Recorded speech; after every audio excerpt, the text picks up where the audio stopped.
Alrighty, well, welcome to this week's Talk or Ask Us Anything Zoom session. Before we get started on the news, I think we've got a few introductions, a couple of new people I'd like to welcome. Firstly, Kristen, welcome. Hi guys, thank you. And I think Paul. Hey, how you going?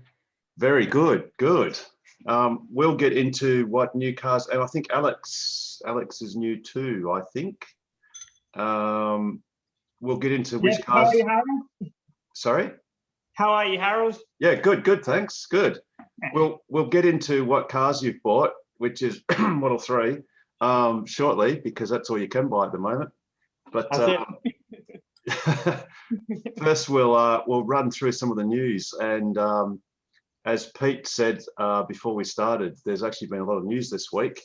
I'll go in sort of the oldest news first. Something close to my heart is when Elon Musk was referring to the Cybertruck the other day, he tweeted that there will be no handles. And that sort of reminded me of something that I saw at the reveal, which went something like this.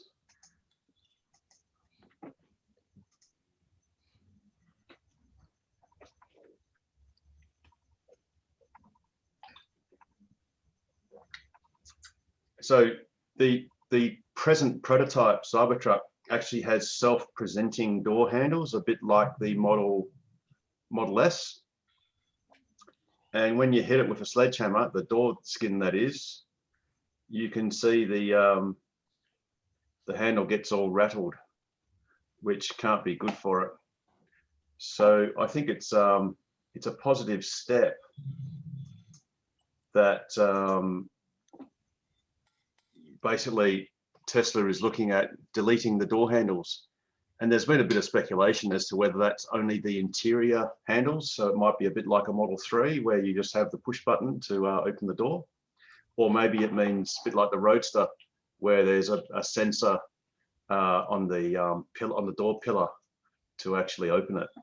So that's sort of something a little bit different. Harold, it could also be a sort of a hybrid system like you have with your Model X, where the door opens itself. So rather than self-presenting, the door just automatically opens as you walk up to the car. Yes. So in the Model X, you've got what looks like a Model S self-presenting handle, which sort of comes out of the car. But in the X, it doesn't. You just push it in, and there's a little switch which just tells the car to open the door. So yeah, you're dead right, Pete. It could certainly be something like that as well. I mean, I guess technically it might be useful. There's more benefit to Tesla if they can delete the penetration through that stainless steel, because as we know, it's extraordinarily hard to cut or to punch. Well, you can't really punch it. You've probably got to laser cut it or something. So yeah, it's sort of something interesting. And then moving straight to another Cybertruck, which I promise is the last Cybertruck bit of news this week, is that it's rumored that there's going to be a prototype Cybertruck production line built at Fremont prior to the final line being built at Giga Texas. Now, it actually makes a whole lot of sense. If they can start fine-tuning the production line at Fremont in the comfort of Fremont, where it's risk-free, then what they can do is de-risk anything they do at Texas. So they can iron out all the wrinkles while Texas is still being built, and basically produce a few trucks, test them out, make sure they get the process right, and then those teams can go straight to Texas and set up the main line there, which is a bit of a stroke of genius, really. So even though it's a rumor, it really makes a lot of sense.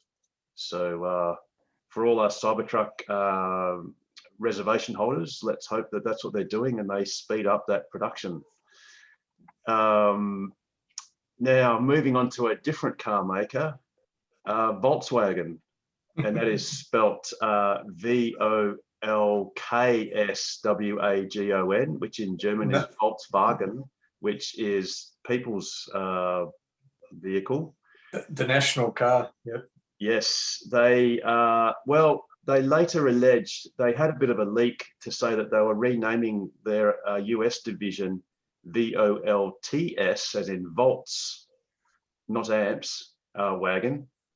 They've then come out since to say that, oh, haha, that was just an early April Fool's Day joke, which it seems that some in the US are not too pleased about. So it looks like Volkswagen might get in a little bit of hot water. So, you know, there was rumor that perhaps they were sort of throwing it out there as a bit of a thought experiment and to see what the reactions were. And then if the reactions were positive, you know, they might have kept it as being a bit of a clever pun. But it seems they've come out pretty quickly and sort of hosed it down and said, oh, no, it was just a joke, which possibly makes the joke on them because I guess some of this stuff isn't really funny when it comes to corporate entities. Unless, of course, you're Tesla and Elon Musk, in which case anything that Elon does is funny by definition. Moving on to Tesla things, but also indirectly, well, not directly related to Tesla specific, well, sorry, it's another car company that has previously been involved with Tesla, and that is Toyota. So they are rumored at revisiting a partnership with Tesla. So several years ago, they had a partnership with Tesla providing drivetrain and batteries for their RAV4 project. I think at the time, Toyota actually had a $50 million US investment in Tesla. And when that when that RAV4 partnership ended, they also sold those shares, which I think are worth the best part of, would have been worth the best part of $9 billion now, had Toyota simply kept those $50 million worth of shares. So perhaps there's a rumor. Toyota, of course, are famously great laggards as far as EVs are concerned these days. They obviously, with the Prius, were sort of world leaders really at the start with hybrid vehicles. I think they really did the first mass-produced hybrid, being the Prius. And they have been doing several other models, the Camrys and others, but they're very much in the hybrid mode. They have declared several times that battery electric vehicles are not really the way they're going to go. So this rumored partnership could possibly change that, and obviously would be a good thing to do. Now, the last one I've got, Pete, you've got more, but the last bit of news I got was today, I woke up to hear that the Australian Labor Party had announced their revised EV policy. Now, this mainly centres around the concessional luxury car tax threshold, which for what are called energy efficient vehicles, which obviously include EVs, that threshold is $77,565. Now, what Labor has said is, the Federal Labor Party has said, is that they will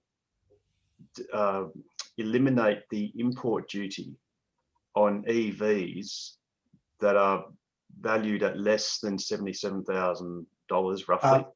No, 72,565 according to the ABC article.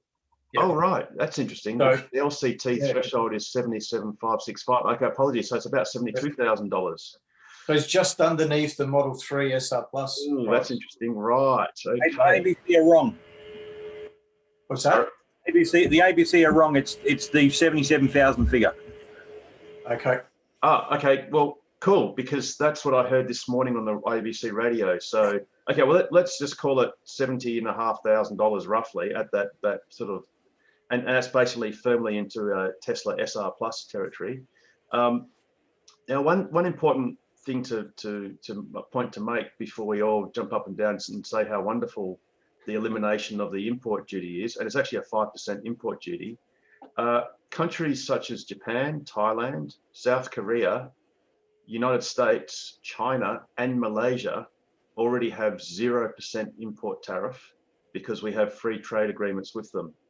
So the only region where this concession will be of any use, or from which the vehicles coming will be cheaper is effectively Europe and Great Britain.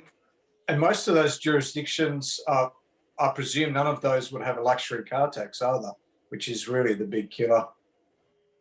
Well, yes, in fact, yeah. So in fact, Australia is engaging with negotiating with Europe for a free trade agreement. And I heard a couple of years ago that one of the unconditional, one of the preconditions that the Europeans have put on Australia for it to get a free trade agreement is for it to eliminate the luxury car tax, because they see it as a large tax on their luxury imported cars. So they basically, you know, it's alleged that Europe will not engage in a free trade agreement with Australia unless they remove the luxury car tax. That's in addition to the actual tariff, obviously, which would go if there was a free trade agreement. Albanese said that on the news tonight. That he would be eliminating luxury car tax. Yes. Who said that, Carmen? Albanese. Oh, really? Tonight on the news, and if Labor get in, Wow. when he was speaking. Oh, I'd like to see that from his lips, because it's at odds So that with... was in ABC News. Yeah, right. He was driving. He drove. I should have taken note of what it was. He was driving an EV. Yeah, it was a Nissan Leaf. Yes, that's it. Yeah. Yes. To put that into perspective, the luxury car tax on a Plaid Plus Model S, which is, you know, granted one of the most expensive Tesla cars, I think it's somewhere like $40,000. Yes, it's absolutely huge. Yeah. It's a big lump of money. Yes, absolutely. Now the other thing the Labor Party had a policy for was, and this could be quite useful for a lot of the cheaper cars. Again, it seems to cut out at this luxury car tax threshold amount of roughly $70,500, or sorry, $75,000 or $77,000. Is that if you have a company car and it's below that threshold, costs less than that threshold, before tax, the company will be exempt, and also the employee, basically, or effectively the company will be exempt from fringe benefits tax. So the way that works is, say you have a company car that's given to the employee who can take it home. They have to fill out a diary or a certain number of kilometers. There's different formulas, and they have to basically establish how much is personal use and how much is work use. And then for the work use, the employee either has to reimburse the company for that proportion of total costs that is for private use, or the company has to remit fringe benefits tax, and that is at the highest marginal rate plus the Medicare levy. So it's effectively 50 cents, roughly 50 cents in the dollar. So it's a very expensive thing for companies to do. So for cars less than, say, $77,000, that's going to be that's going to be a big bonus. Why don't you help him unpack? So apparently it's worth about $9,000 a year, according to that ABC article again.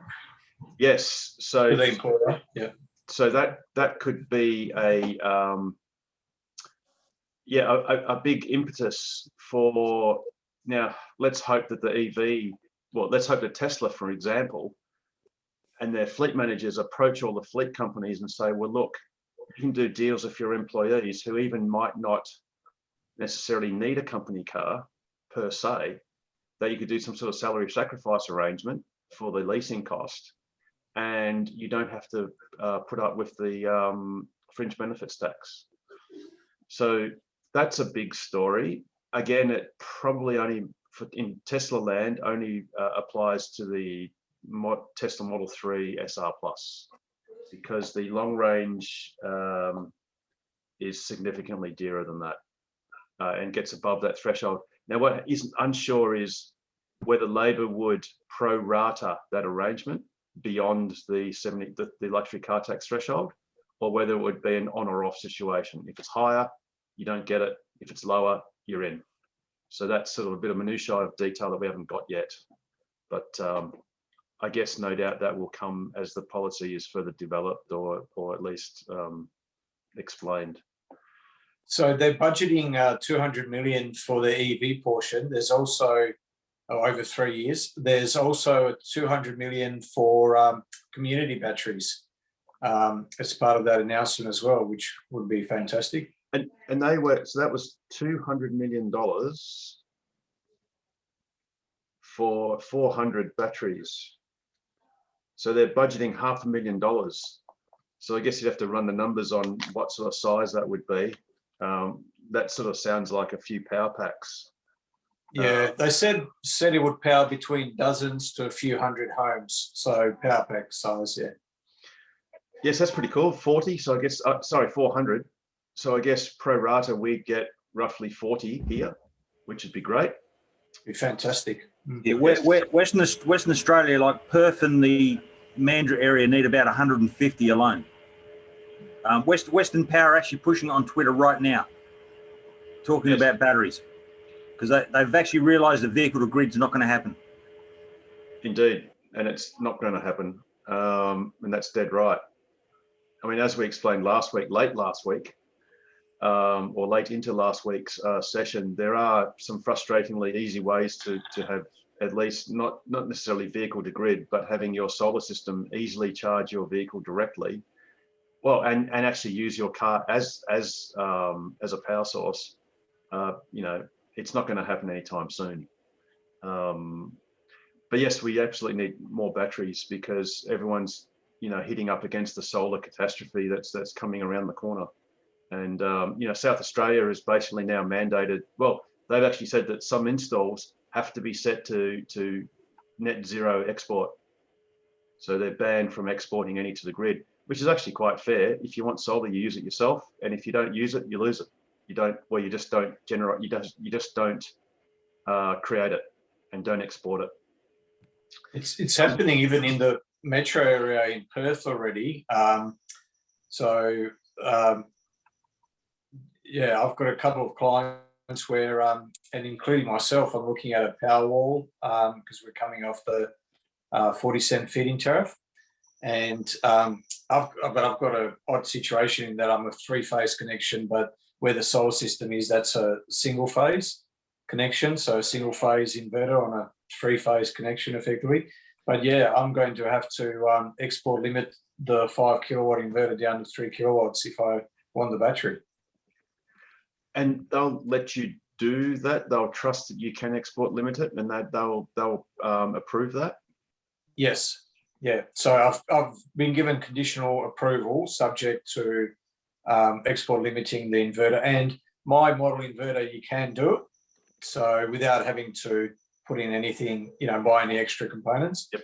But yeah, that's because you come under the 8.2 kilowatt semi-guaranteed limit, or 8.2 kilowatts total inverter capacity. Solar inverter 3 kilowatts, and the Powerwall they add as a 5 kilowatt inverter. Yeah. Cool. Yes, that's one of the nuances of Western Power's rules and regulations that some of the eastern states utilities don't do, but we still do, and will obviously change.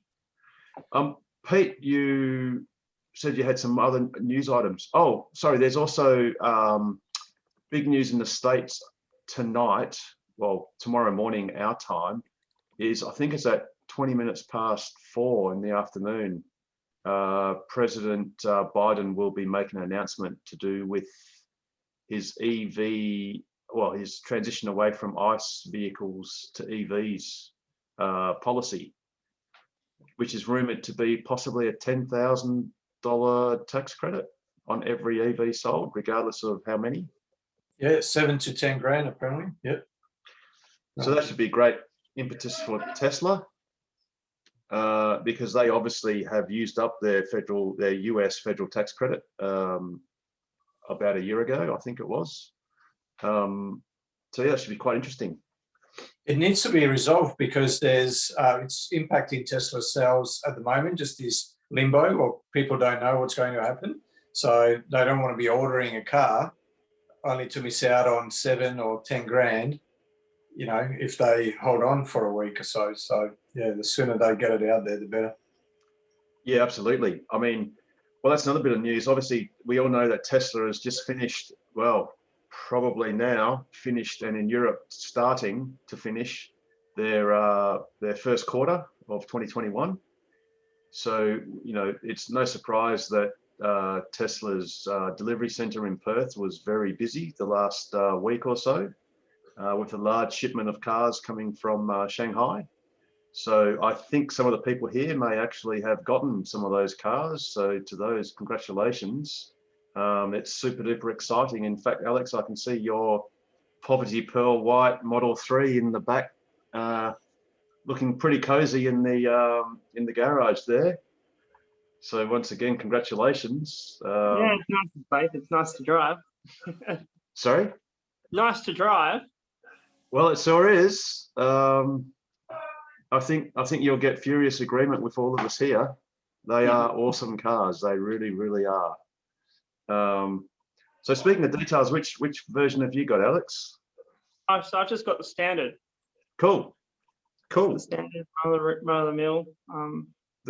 The great thing about the Standard Range Plus is with the Shanghai built Standard Range Plus cars now, the new ones, they have lithium iron phosphate batteries, LFP, and that means that you can basically set your charge limit to 100%, and you can charge them to 100% all day, every day. You don't have to worry. You don't have to set it to 100%, but you're welcome to do so if you want to. It has zero degradation effect on the batteries, as opposed to the standard Tesla standard nickel, cobalt, aluminium, NCA chemistry batteries. Now, so if you have a long range Model 3 that you've just got in the last few days, just note that if you're regularly charging it, you should set it to no more than 90%. You'll notice actually on the slider, there are little ticks that start at 50%, go up to 100% in 10% increments. And the first 4 of those are labeled daily. And then really the right hand 2 are labeled trip, or really the right one, the 100% is really the trip one.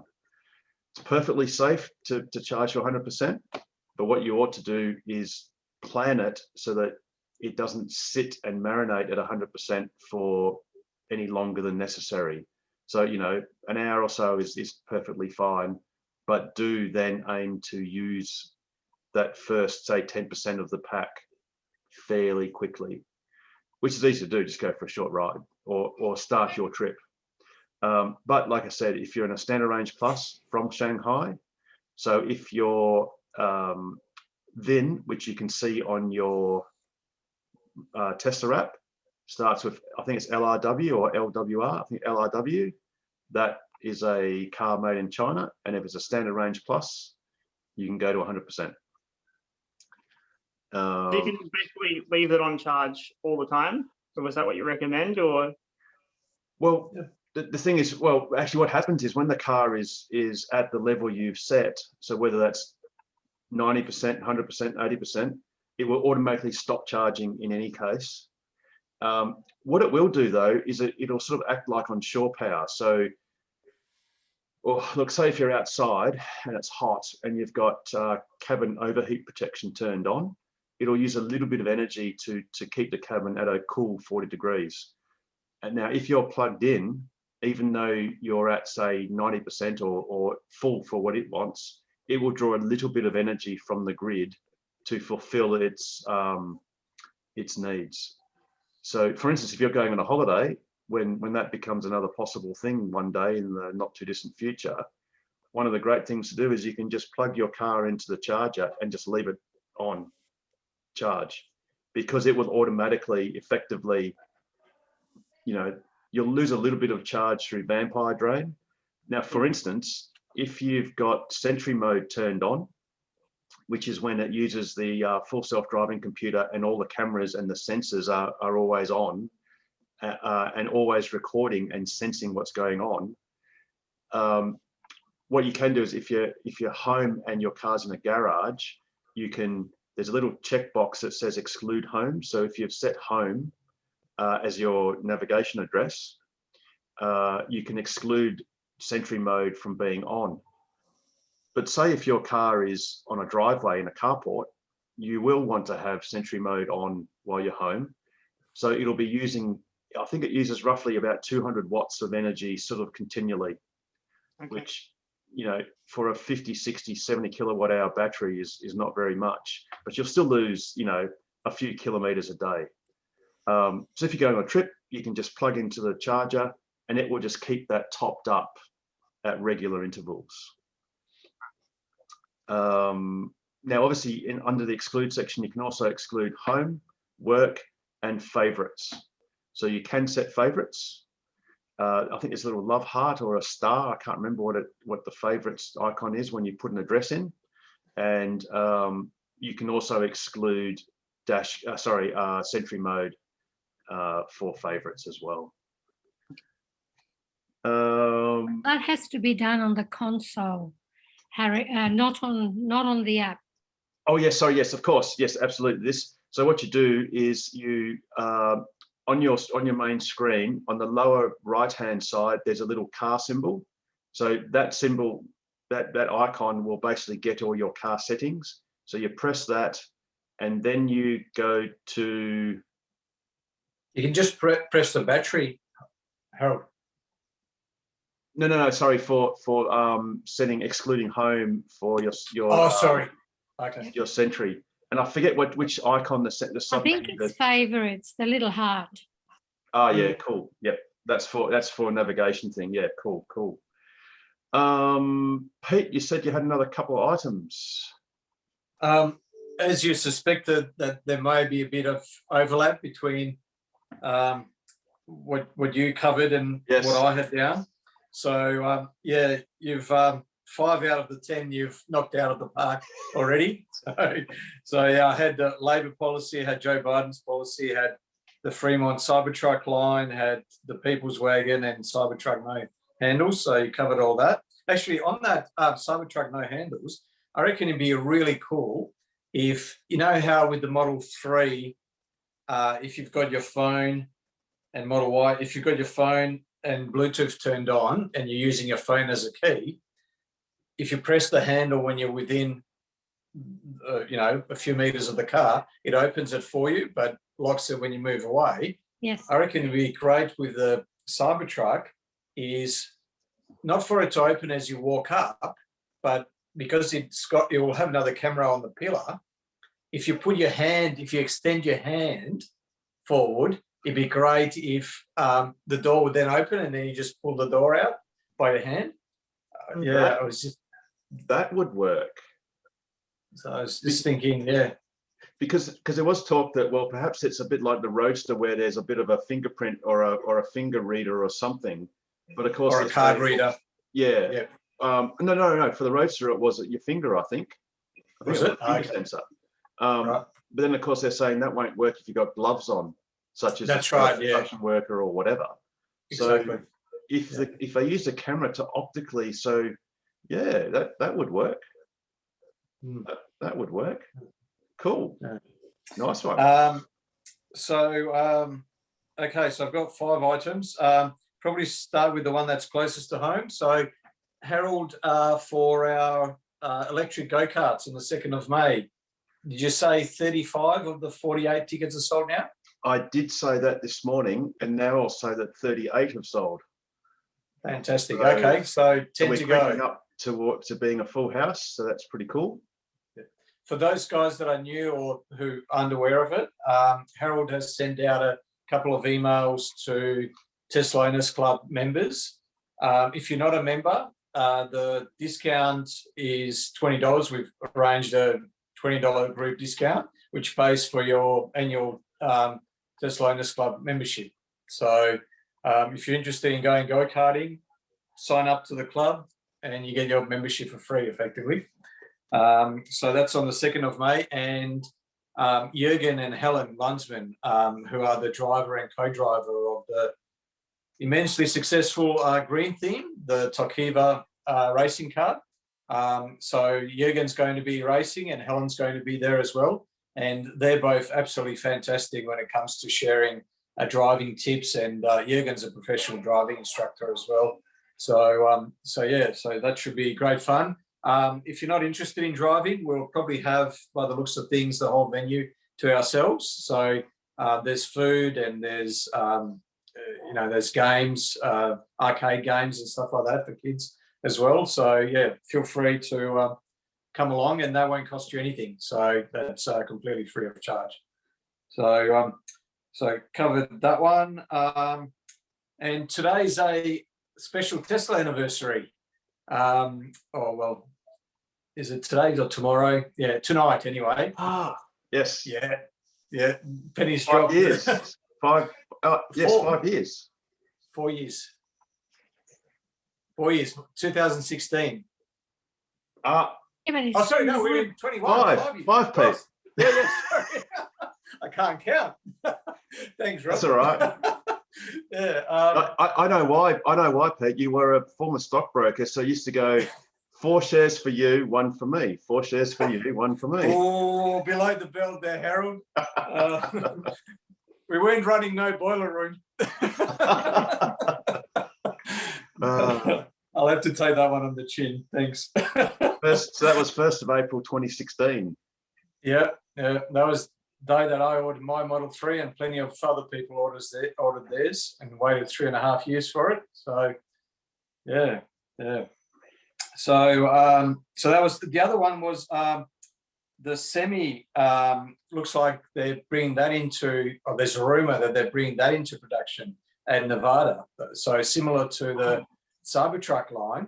Yeah, they're talking about possibly about 5 semis a week in terms of production from that, before once again they will move to Austin, so Texas. So yeah, quite interesting. But as you know, we've mentioned, was it last week or the week before? I think it was last week. Yeah, in Australia we've got to wait till the rules change because the trucks are a little bit too wide for our roads. So 5.5 meters is the limit here in Australia, whereas Europe is 5.55 and US 5.6. So Australia, there are some, Tesla and other manufacturers are pushing for a minimum 5.55 to meet. I hope you're wrong, guys, because 5.55 is very wide. Yeah, it's 4.55. It's 2.55. Oh, 2.55. I just can't get my figures right tonight. I don't know what's going on. Yeah, sorry, 2.5. Yes, 2.5 in Australia, 2.55 Europe, 2.6 in the States. So we want either 2.55 so the Semi gets in, or 2.6 is even better because then everything gets in. But having said that, I did see footage of the Semi, and it looked like the front wheel hubs, or whatever you want to call it, sort of poked out proud of the rest of the truck. So I don't know whether it's that which is the bit that's infringing, or whether it's the body of the truck, or maybe it's any part can't be more than a certain width. Well, haven't we got a rule in Australia also that your wheels can't poke out past the wheel covers, plus the body of the guard? car? Yes, but that's the hub part. So maybe the tread can't, because the tread has to be within the mud guards. But I don't know. Yeah, right. Yeah. Cool. Okay. And yeah, no, just the other one was Tesla deliveries. We'll probably find out Friday or Saturday. So fact set is reduced the delivery estimate down to 162 for Q1, 162,000. Yep. Yeah. So a lot of people, Gary Black on Twitter and a few others are saying, that's about right. But so hopefully they'll beat that. Yeah, they'll definitely beat it next quarter. And we've been impacted by SNX refresh and a few other things. The Biden policy as well, that probably didn't help with deliveries. So yes. Although having said that, in China, the price of the Model Y has gone up because it looks like the demand for Model Y has just gone through the roof, as it would. And that's sort of a little bit of bad news for us here, because we are definitely going to be getting the Shanghai-built Model Y. There's no way that the States will be sending out any Model Ys to Australia.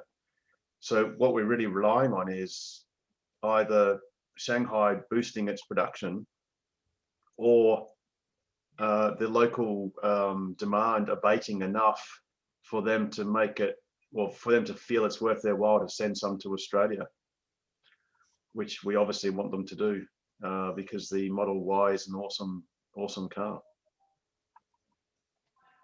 What was I going to say? Sorry. Oh God, I've lost my train of thought. Stop texting me, Rob. Oh no, it's almost as bad as having a producer's word in your ear. What's the difference between the Y and the 3, apart from price? About 6 inches. You sit about 6 inches taller, so the actual suspension is slightly higher. The roof line is higher, so it's more like a, well, you can say the Model Y is to the Model 3 as a Model X is to a Model S. They're on the same sort of subframe. The Model Y has more headroom. The seats in the Model Y are identical to a Model 3, but they literally have, I think it's about a 5-inch spacer. More foam.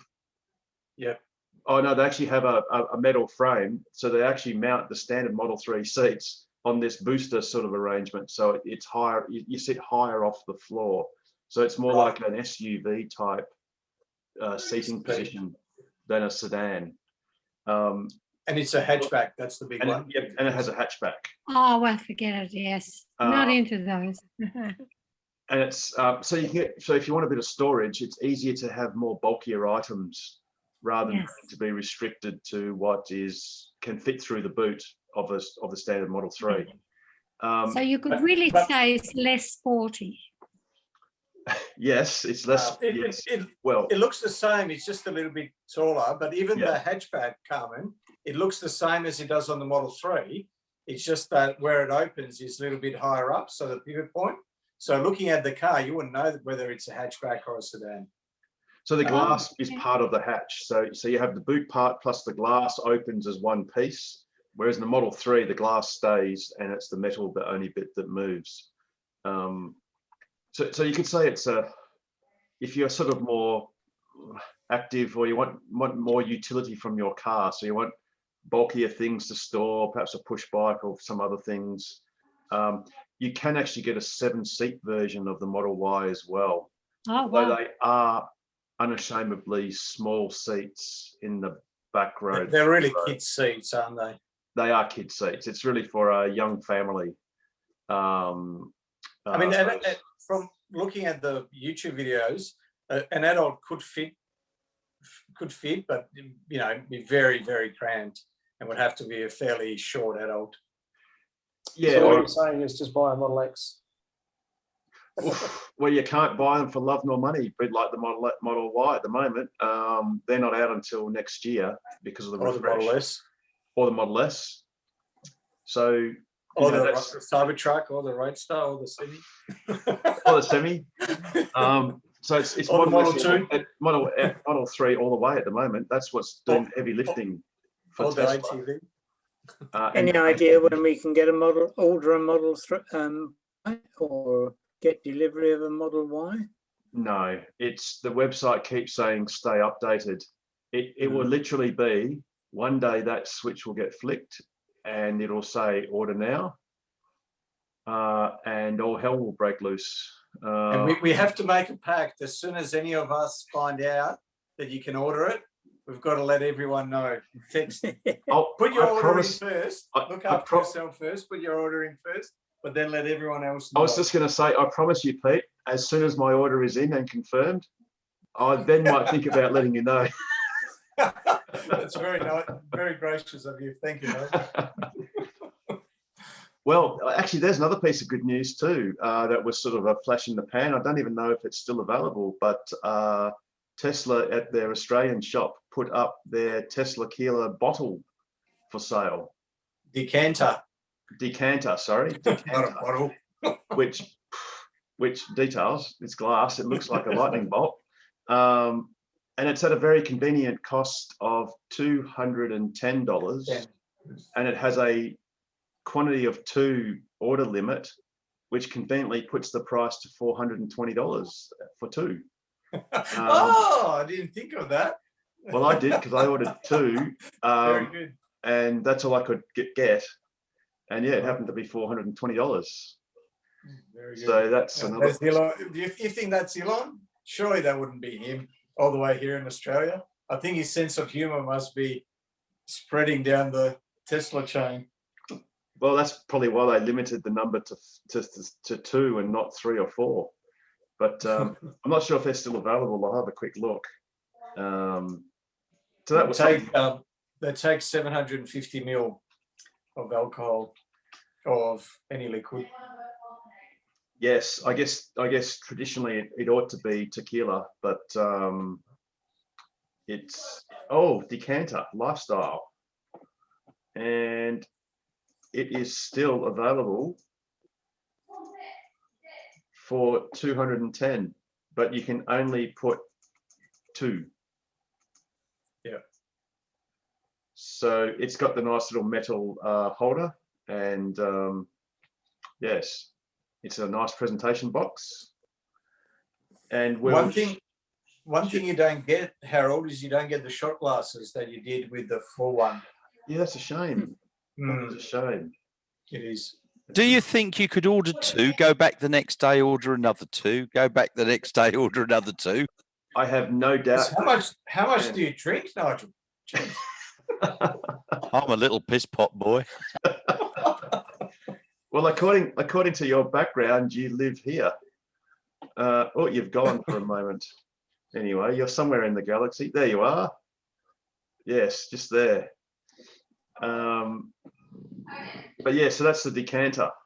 Mine's showing 240 each. Sorry, $240. Paul, you're on the New Zealand. I did the exact same thing before. I'm like, oh, how are we getting 210? Change the NZ to AU and we'll change the price. I see, but in New Zealand, it's 24 is 420 the other way. If you just spin the digits around. Yes, interesting. Actually, an interesting quirk of Tesla's website too that I noticed as I was looking for car prices is that the inventory has changed. So let's just say you're looking at a Model 3, you actually now pick the region. So it's no longer showing you Australia-wide numbers. So it says in Western Australia, there are no Model 3s. But I happen to know that in New South Wales, there are 2. So I don't know whether that then means that if you're desperate to buy one, that they won't transfer it from another state. But perhaps they will. But now they are actually being specific to each jurisdiction. So I think it's only, no, there's one in Victoria. Yeah. And there's no selection for Australia-wide, is there? No, I looked, no, as you can see there, it's just each state. And I mean, Northern Territory, I don't even know that there is a Tesla store in the Northern Territory, but I guess they felt compelled. In ACT, I don't think there's one either. But you can you can obviously have deliveries. They deliver to the ACT. I don't know about Northern Territory, but the trucks will deliver the car. So I don't know. I could understand if it's the end of quarter and they have someone that might want to buy it locally, that they, because it doesn't get sold to you until it's delivered. You can't sort of buy it ex-Victoria and actually own it before it's sent to you. But yes, it's Does it have something to do with the state registration? Yes. Oh, of course. Yes. So I don't know whether this means because they've now gone to regions, whether you can't buy this Victorian car if there were none in WA. Or maybe what it means is the price would slightly change because they have to add, they may add a delivery fee of, $1,500 or so. So yeah, so that was a little quirk of the Tesla website I saw today, which is sort of a new development. With okay. all the extra deliveries in the end of March, do we have any idea how many Teslas there are in Perth? I noticed when I first got my car, I'd be lucky to see one a day. Now I seem to see 2 a day. They're common as muck. They are, aren't they? Especially the white ones. Oh, poverty pearl white. It's just a favourite colour, Who wants to pay $2,500 and plus taxes for a red or a blue one? Exactly. Well, I'm sure there's someone here that does, but yes. yeah, absolutely. You've all got plenty of money. Well, that's true. Well, like paying tax. Hey, we all drive Teslas, so we're obviously loaded, by definition. According to Albanese, we are.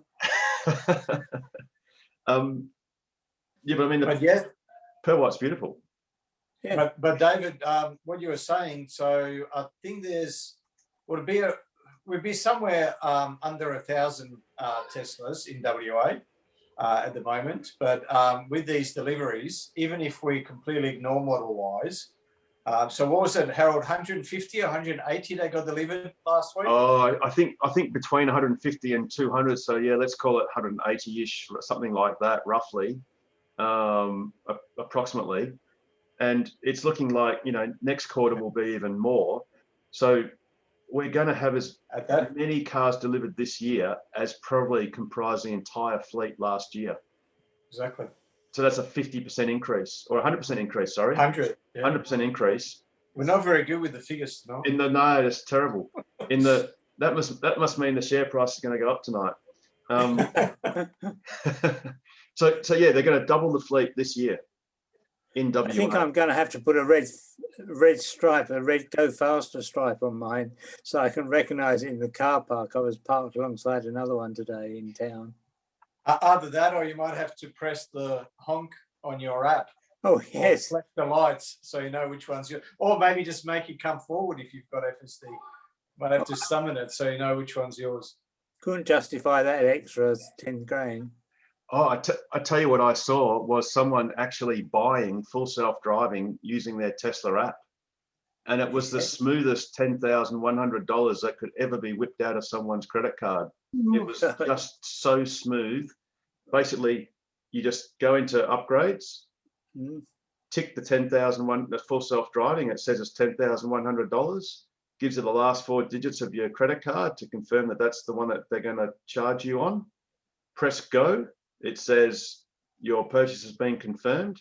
Within seconds, the MCU, the display screen in the Model 3, blinks off and then comes back to life, blinks off again, does another reset, and then bang, within about 90 seconds, that car had the full self-driving option. I'm glad I've got a 10 grand limit on my credit card. 19, well, that's all right. It's only no, 10,000 credit on limit on my credit card, so I don't get. It's 10,100, David. Yeah, I know. 10,100 is the price. Harold, can I just step in here a minute? Nigel Saunders is a bit shy and he's got a question to ask about delivery. Yes, Nigel. I actually don't have a question about delivery. I actually have a story that you actually witnessed. Oh. I'm not saying anything. You tell the story, Nigel, because I know nothing. You just saw everybody's reaction when it happened. Because I basically rocked up to pick up my car. And as I was entering in, they were actually moving it from the charging bay to a delivery bay. And while they were doing that, the cast made a grinding sound. And Harry was there looking at the car, and he basically started looking at the guy that was moving it. And they came out. I wasn't actually party to the discussion. And I think I turned to you, Harold, and said, oh, I hate to be the poor mug getting that car. And turns out I was the poor mug getting that car. But yeah, everyone was pretty good about it. I did have a chat to Harry about what could be done to the car, and what they did basically was to take it back into the service center and quickly give it a remedial coat, buff out the scratch marks, and I took delivery of it. Yesterday morning, I got an email from Adam from the service center, and he basically asked me to go out to McCarthy's Prestige, and they basically looked at the car, and what will happen is Tesla will take ownership of the car for a period of time. They'll take out the lights, bumpers, anything else, tires and whatever. They'll basically strip the panel down that's got the problem. McCarthy's will replace all the bits and pieces, and Tesla will get the car back, respray the car, and I'll resume ownership of the car. So what happened, Nigel? Was it a loose panel or something? Or? No, they basically were moving the car, and the car basically bumped into the curb. That's just that leads to their service center or to the service garage.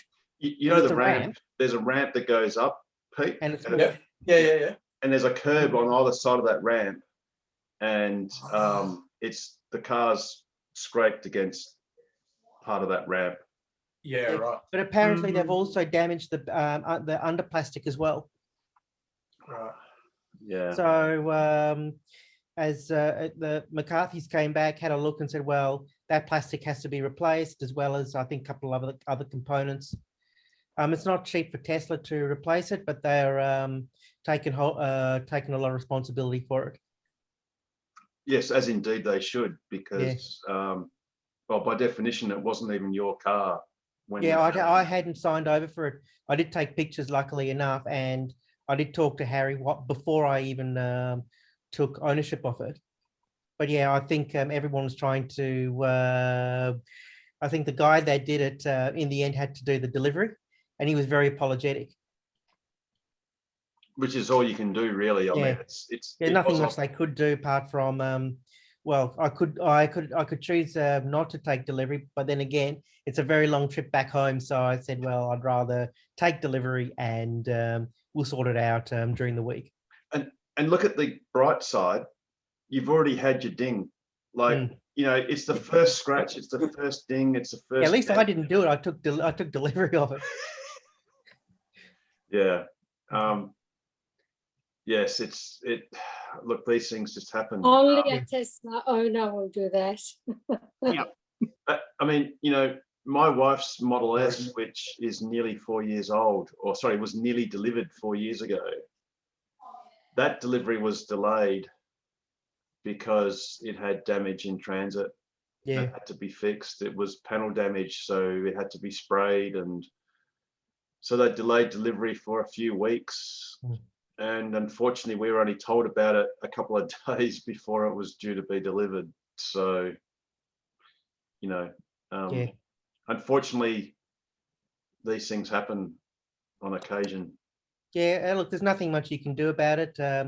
From what I understand, that Saturday was actually very busy, and I think you can attest to it. There were people coming in, so I think they wanted to get the car, get the car prepped. All the other cars that were there were all at 70% charge, and I think mine was, I think, the last one to be charged. So I rocked up at around about 11 o'clock, and I said to Harry, look, I'm happy to wait around while the car was prepped. And what I didn't know was the car that they accidentally scratched was the one that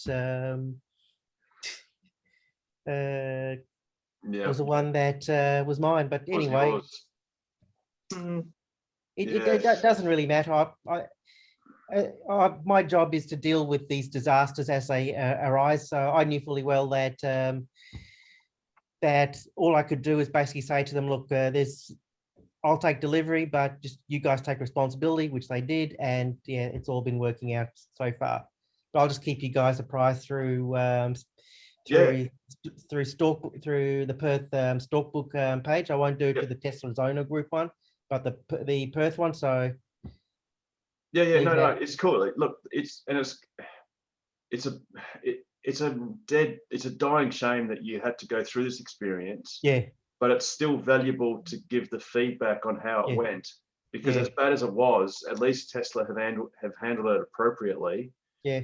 And the good thing is, it takes nothing away from how awesome your car is. Yeah. Literally, they will absolutely fix it so that it is perfect.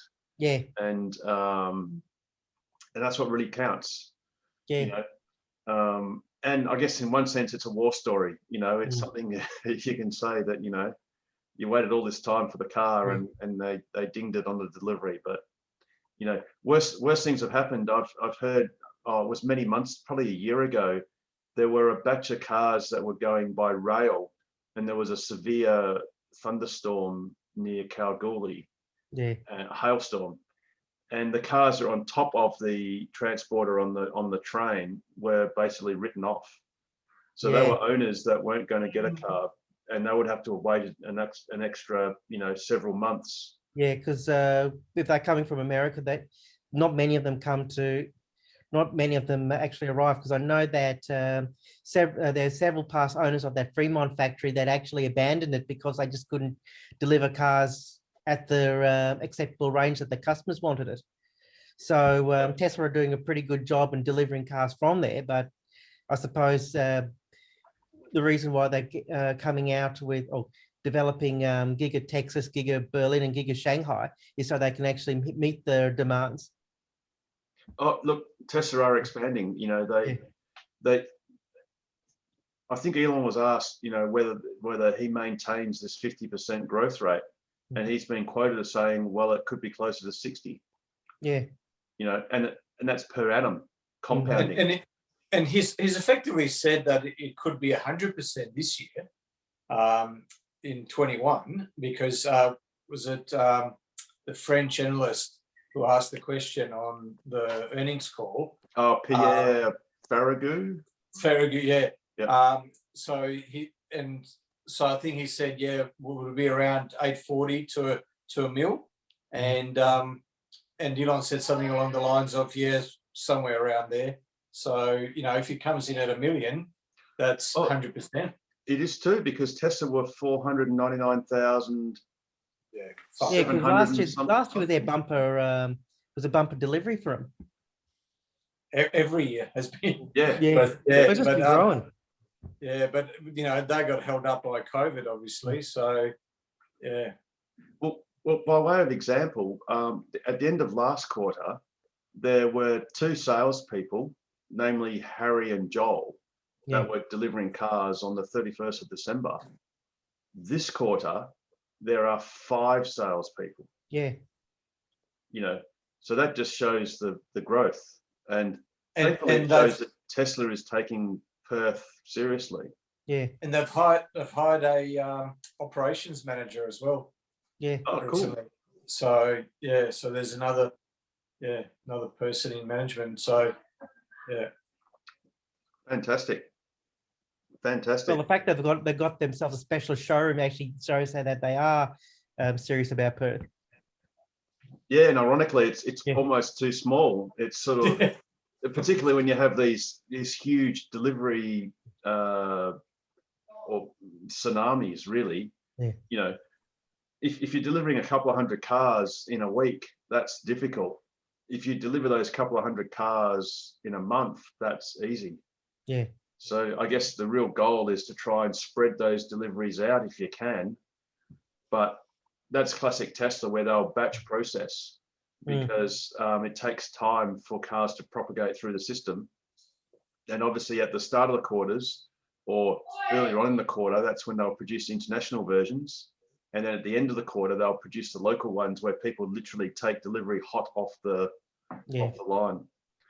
But look, unfortunately, that's a symptom of American companies. They live and die by quarterly results. and hopefully they'll get to a point where they'll be less inclined to bother about quarters and just keep it to annual figures, because really it doesn't matter if a car was delivered, you know, last week or next week. It's still going to be part of their annual results. Yeah. But so have any of you got any questions about your new cars? Anything you're not sure of, or anything at all? Charging? I do have a dumb question.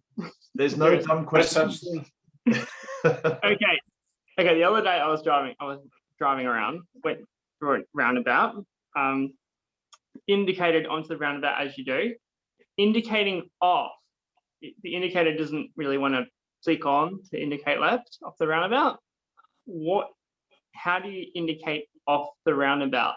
Because I noticed the indicator doesn't come up when you move to pick up. Yeah, the indicator stalk is a little bit iffy. If you're indicating to go right around a roundabout, then you need to change it to go left off the roundabout. You have to cancel the right and then press it down again. Sometimes I've had to do it a couple of times, and you're getting off the road and you're going, oh, it's finally indicating to let people know I've gone. There is a slight problem there, and I've noticed it. But what I've done is cancel, click it all the way down to indicate again, and that's worked 9 times out of 10. So the cancel is the first detent. That's sort of like a mild. Yes.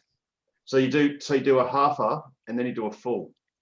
Yeah, and then you do a halfer to cancel, or unless it cancels when you straighten the steering up again. I've noticed that if you're halfway through a turn and if you've gotten to use the indicator and you go to use the indicator, it doesn't work. And I don't know if anyone else notices that. Yes. And basically you look like an inept driver, really. Yeah, I thought it was me, and it was just my bad touching of it, but it's happening a lot. Well, Tesla must be aware of the issue because they've decided to design out the problem in the Model S and Model X refresh. They just got rid of the stalks altogether. Yeah. What? Yes, now they're buttons. Yeah. So what do I do? Break mine off and throw it away? I don't think so, Nigel. Well, it probably, I mean, it could come with theoretically and practically, it could come with a over-the-air update, even to the Model 3. Yeah. I actually heard that Model S steering wheel is actually backwardly compatible. I'm not too sure whether I misread the article, but that steering wheel is backwardly compatible with existing models as well. And it's an easy pull out. Are you talking about the yoke? Yeah, the yoke. Yeah, right. Or even the new steering wheel, even the full circular steering wheel could be backwardly compatible. Oh, really? Well, the thing is, I could actually turn my steering wheel into a yoke by just getting a hacksaw and just cutting off the top part. Because someone said that the yoke, if you actually look at the yoke, it looks like a blinking koala. Yeah, it does. Oh, yeah, and you can't unsee that. Once you see it, you can't unsee it. Yeah, that's true. Yeah, and once you've seen the two images lined up, you can't unsee it, and it just burns, it sears into your brain. That's it, exactly. Dear. So any other things? Oh, actually, speaking of, Alex, you're saying dumb questions. I had a dumb thing where for days I was annoyed that I've got a Model X, that my passenger door wouldn't open. You'd press on the outside, you'd press the button and it wouldn't open. So I'd have to go in the car and then press the door open button on the touchscreen. And then a couple of days later, I realized that the passenger side Falcon Wing door wouldn't open either. And I thought, oh no, at first I thought I'd be up for a door handle or a door button.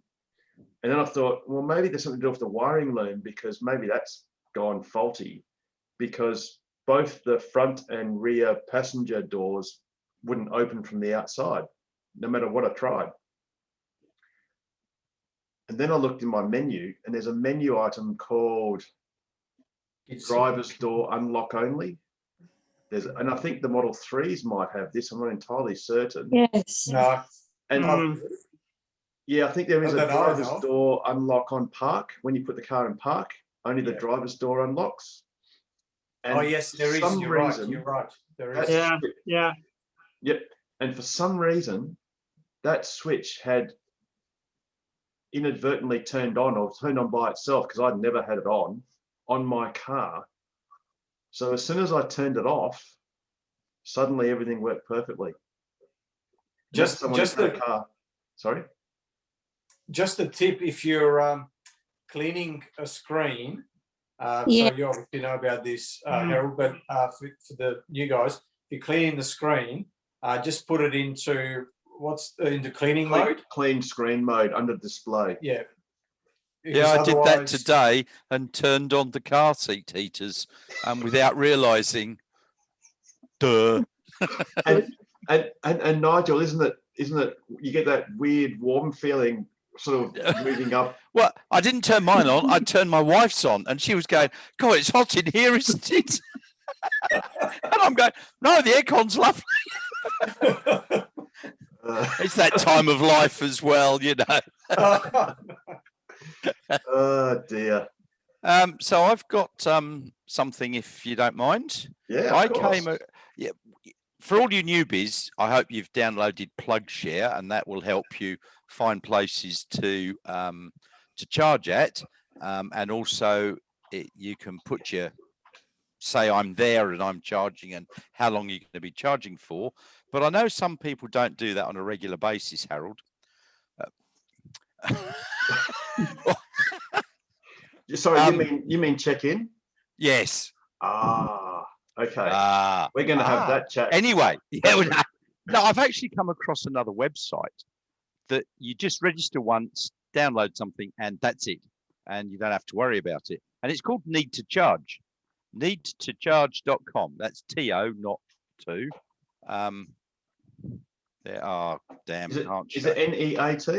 NEEDTO charge.com. And I've just registered that. You register your plate and your phone number, and then you can download something to print out that you can stick in the screen on the windscreen, and it's got a QR code. And people that come along and want to charge, and you're there, they can put their phone onto the QR code and then go send the message, and then your phone will get the message that someone wants to charge. I just thought that was quite a nice idea. You can download the app if you like, but you don't need to. I just went in there, signed up, downloaded printouts, and there we go. I've got a nice little tax disc. Yeah, it's a great little thing. That's a great idea. That's awesome. Yeah, it's a little tax disc sized thing that you can cut out and stick on the windscreen. And yep, there you go. You see the Need to Charge that can come with a QR code when you've registered. And then you also get all these other ones that you can cut out and just stick on people's windscreen to say, you haven't registered, you bastard, piss off. Well, it actually says, I just wanted to let you know. But hey, I just thought, Harold, I've got a good idea. You know how the club, we print out the, you know, the sign that says, I'm charging here, but if you need to charge, here's my telephone number, give me a call. Well, this is a great idea to put on that leaflet. And you don't have to have your phone number advertised in the front of the in the car. I mean, I've got that from Harold, and I put that in the front. But I thought, well, this was good. You don't have to have your phone number. People can go, get their phone out, QR code, bip, send the message. Yes. You don't need the app or anything. Nigel, just on that. I registered with that too this week, Nigel. I think we must have seen a post on Facebook or something. Something like that. Yeah. Well done, Joe. Good girl. I'm on there now. Excellent. Just don't. No, Alex, it was good. Yeah. What was that, Alex? I said, does that website use PlugShare as well, or no? Nope. It's its own little website, and it's completely free which is a bloody good price that I like. Absolutely, we like free things. But Nigel, you know what they say, when something is free, then you are the product. Oh, dearie me, Harold. Just Stop kidding. being a philosopher. No, it's all good. Free is good. There's nothing wrong with something being free. I don't mind being a product if it's Yeah. free. This The the problem charging is thing that you guys are referring to is this, that's Yep. it. which we're happy Yeah. to make. And I think I think I emailed them out, but I haven't done that Yep. to all the new owners, where you could basically print your own, put your own phone number, obviously. But yeah, that QR code for need to charge is another alternative. Good idea. Yeah, I thought it was quite good. Yeah, nice Yeah. one, Nigel. Right. Nice one. The only problem is that don't put that up on your screen if you're at UWA, because you'll be No. getting texts every 2 minutes. Yes, so just and for those that don't know, UWA, there's a 30-minute charging limit. I mean, obviously, it goes without saying, it makes sense that if there's no one else around, and you are there, it's not like you strictly have to be 30 minutes if you're really low. You know, you can hang around a bit longer. No, you do. That there is an inspector, and he makes a note. Oh, okay. Huh. All right, then to be perfectly fair, then you should unplug, drive around the roundabout, back in, and charge again. The people there won't check the Teslas. I work there, so they don't actually really do.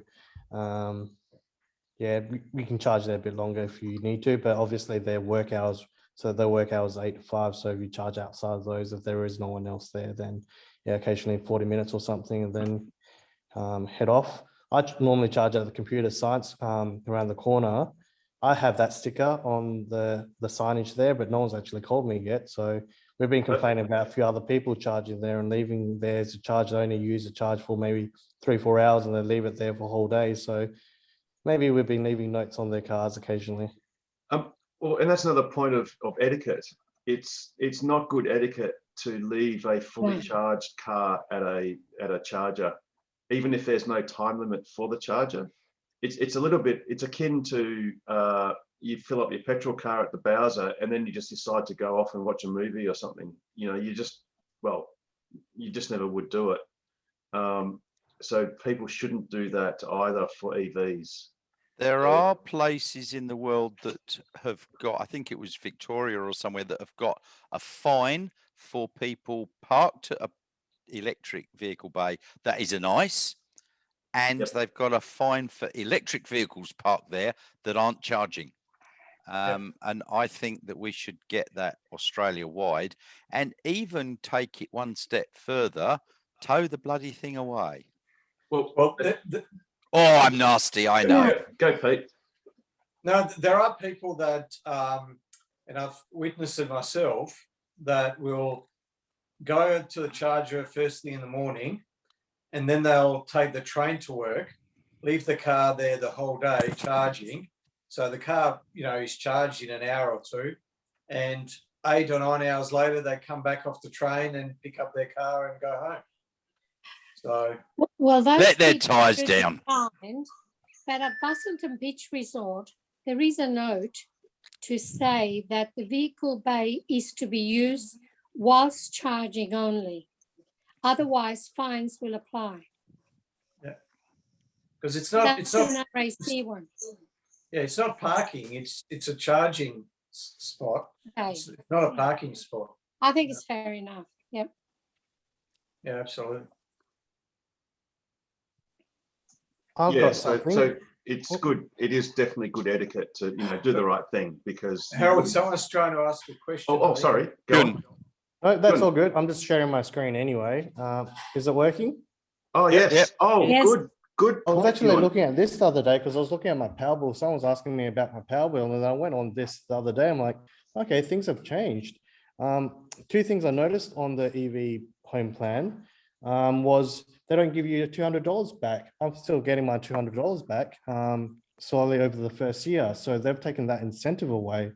And then I looked down and looked at the other prices. And another one is the reprogram fee has gone up to $95 or something. Yeah. Oh, It used to be $66. So I'm like, yeah, oh, yeah. that's It was 65.70 or something. Yeah. yeah. Yeah. So it's gone Yeah, up, and there's right. no incentive. Obviously, there's a lot more EVs out there now. So you know, that $200 incentive, you know, that's You sort know of covers what's the 66. You know what's worthwhile doing is having a look through the Synergy side, because there are other time of use tariffs, and depending on your, you know, usage patterns and your lifestyle, you might find that some of the other time of use tariffs might actually be, you know, better for you than the EV tariff. Yeah, that's true. Particularly if you've got a battery. The one where you've got I think overnight is it 11 cents or 15 cents or 10 or 12 cents? 15.50 or something at the moment. 9 p.m. to 7 a.m. And by the way, that's going to change as of midnight tonight. Oh. Yeah, changes on the 1st of April. So I'm not sure about that tariff in particular, but I know so we're on the Smart Power tariff, which is a legacy tariff, but there's a Smart something tariff that has replaced it, but Smart Home, no. Yeah, just go down for a sec. Yeah, stop there. 15 off peak. Yeah. Oh, yes. Oh, yes. And see, the one you want to avoid is the peak rate, which is from 3 p.m. to 9 p.m. And that's nearly 55 cents per unit. That's when you get stung. Yeah. Big time. Whereas, so I've got that rate, that 55 cents as well, but for me it's between 11 a.m. and 5 p.m., which is when we never use any power because the solar system does it all. But yeah, that's a legacy tariff. So they honor it for people that signed up for it while it was available. But yeah. So I think they've got rid of that one about 3 or 4 years ago, but they replaced it with another one, which if you have a look on the website, it's Smart something. And I'm pretty sure that one's 11 to 7 maybe, rather than 11 to 5. But yeah. Cool. I mean, Yun's point is a good one. Anyone that gets an EV, now here's a bit of fine print. It must be in your own personal name. It can't be as part of a company that you own. So if it's in a business, if you've registered it through your business, Synergy militantly refused to give you the EV tariff, unfortunately. Oh, what's the EV tariff? Okay, so EV tariff is from, I think it's 11 p.m. to 4 a.m. It's about 18 or 19 cents per kilowatt hour per unit for your entire house. They don't care that it's your EV charging or anything. It's just, but you have to have an EV to qualify. But you get a discount from 11 p.m. to 4 a.m. on. Well, but what gets charged during that time? Well, if you've got an air conditioner, you're using power, or your car. So what you can do is you can shift.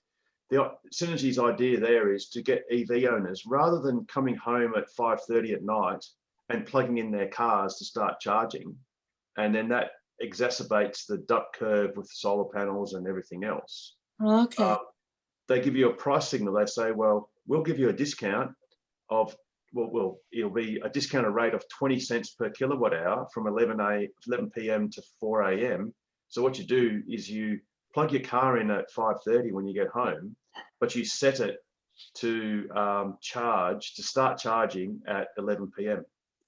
And then, presumably it will then have finished charging by 4 a.m. In which case you've gotten the discounted power for that time. But the bonus is if it's a hot summer's night and you've got aircon running, of course your aircon, when it uses power from 11 p.m. gets the same cheaper rate. There's not like a separate meter for your car charger. So it's a great deal. The great thing is there's no sting in the tail. So all your other rates, so your daytime rate is all the same, And if you have solar feed-in tariffs, that they stay the same. It's just this effectively a discount overnight. Oh, okay. So it's an incentive to charge at Yeah, night. But the fine Yeah. print is, the caveat is, your car must be registered in your natural name. That's okay. It cannot be registered in a business. Yep. Regardless, even if you 100% own that business, they don't care. And even if it's registered, sorry, even if it's insured in your name as the driver, it makes no difference. They won't do it. Yeah, we changed address, so we were building, so it was under our old address, and then when we moved into our new house, we went, okay, we want the tariff, but they wouldn't approve it until you actually went into the Department of Transport and actually changed it and showed them, make a new copy of it and say this is the address. Even though they know it's you because you had your car at your old address, you tell them, I want to move my electricity account to a new address. You had to then prove that your car was registered to, oh man. It's called bureaucracy. It's very bureaucratic. Very silly bureaucracy. It keeps Australia going, doesn't it? Let's just not make Australia great again. I think, Harold, when you set your scheduling for charging, you set when you want the car charged by. So no, you have to set that. But great point, Peter. And this is something I saw the other day, and it's actually, I found it quite difficult to change. So when you go into your charging page, charging screen, you can have scheduled departure, but then there's a little bit of fine print, I think it's in gray, that says, or something like change to start charging. Yeah. And if you press that, and it's a bit hard, it doesn't always acknowledge it, but just keep trying until you get it. And then it will change that little menu item or the setting. So rather than saying it's the time where you want to depart, it's actually the time at which you want charging to start if you're plugged in. And that can be a bit fiddly. And there's a couple of other confusing parts of that where it talks about, you can put in a time when there's when cheap power ends, I think they say off-peak tariff ends, and that's a little bit confusing. So Peter, there are two sections to that little setting. One is scheduled departure, which means it'll sort of estimate when you first plug it in. I think it actually starts drawing power just to check what charger it's connected to make sure it knows its ability, and then it will sort of estimate how long it's going to take to get to the level you've set, and it won't start charging until X number of minutes or whatever before you want to leave, so that by the time you want to leave, the car's fully ready. Yeah, I always use the start charging at time, always. And then I start charging at 11 or 11:30. And I know by 4, actually, usually it's by 2 o'clock in the morning that I'm getting a message on my phone, which never wakes me up. And, the car's fully charged. Yep. And that way I can always guarantee it's at the cheap rate of 18, 19 cents a unit, whatever it is. Yep, absolutely. And I've got free supercharging for another few weeks, so 0 cents really. Yeah, that's all right down at Eton. But yes, those Etonians. Yes, yeah. If you're an Etonian, it's all good. I can leave home with 40% state of charge, get there with 1 or 2%, plug it in, get it up to 100%, and drive home, and I've got 20%. Yeah, it's. Well, actually, do people actually want to live in Bunbury? I thought that was just a pass through. I mean, come on. Yeah. Drug capital of Western Australia. So. All due respect for those new Model 3 owners in Bunbury and similar surrounds. I'm sure it's a lovely place. We're just not there. Actually, yeah, well, Alex and I have now got free supercharging till the 26th of September. That's it, we know. Well, that dovetails nicely. You might just miss out on supercharging in Perth because Tesla has promised to have a Perth supercharger in Q3 this year. Yeah.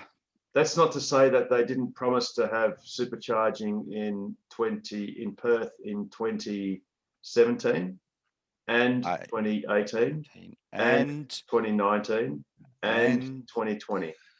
And So I'll just have to find another referral for later on in the year.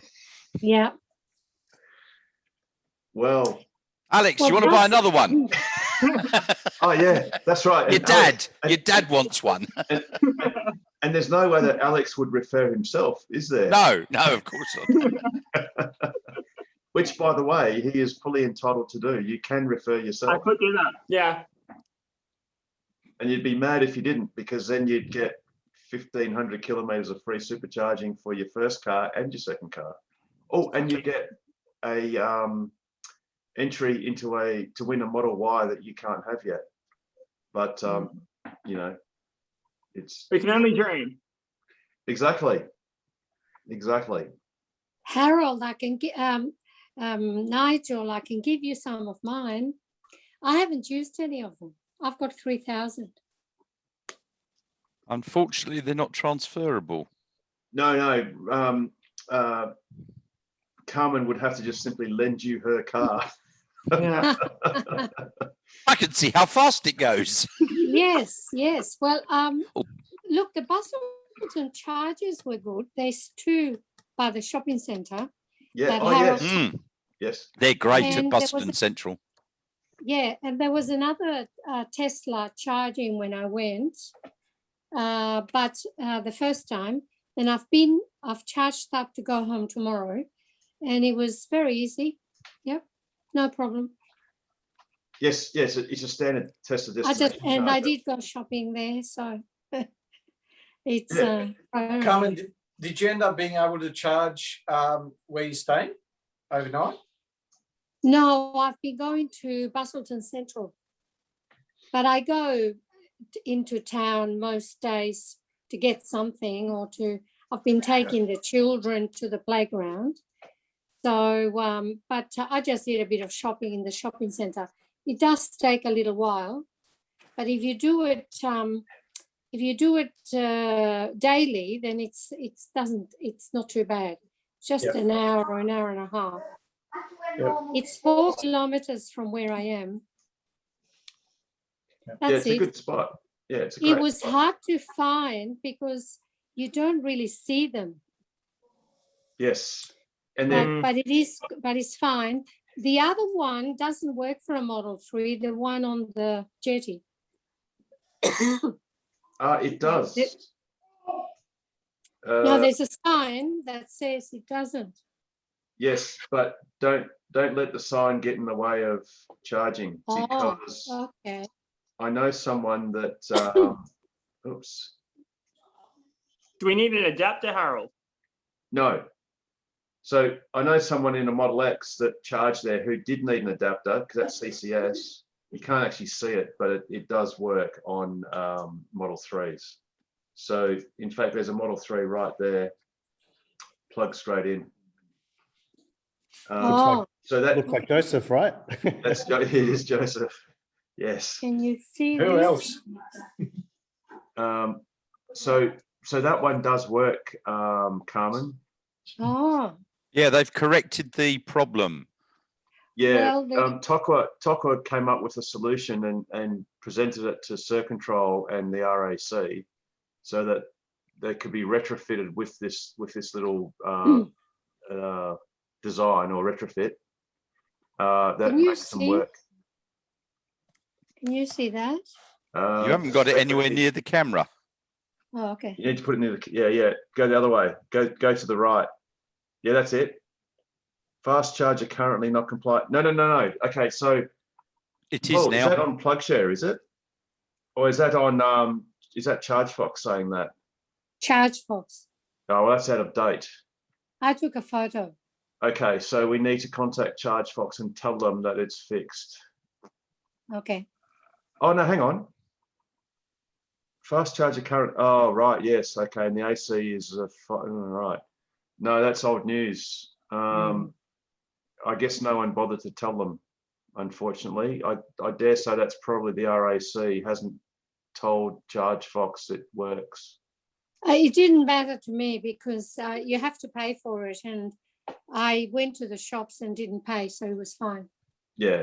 Yeah, it's a good price there. No, so It is, Nigel. but yeah, no, it was great. The club basically put some resources forward to fix that problem, and that solution was done.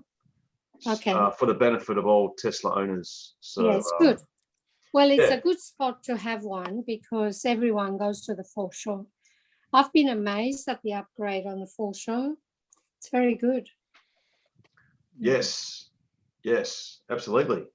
And I believe Southwest is just absolutely pumping with tourists, or locals Yes. mostly, or domestic Yes, tourists. they're all started to arrive.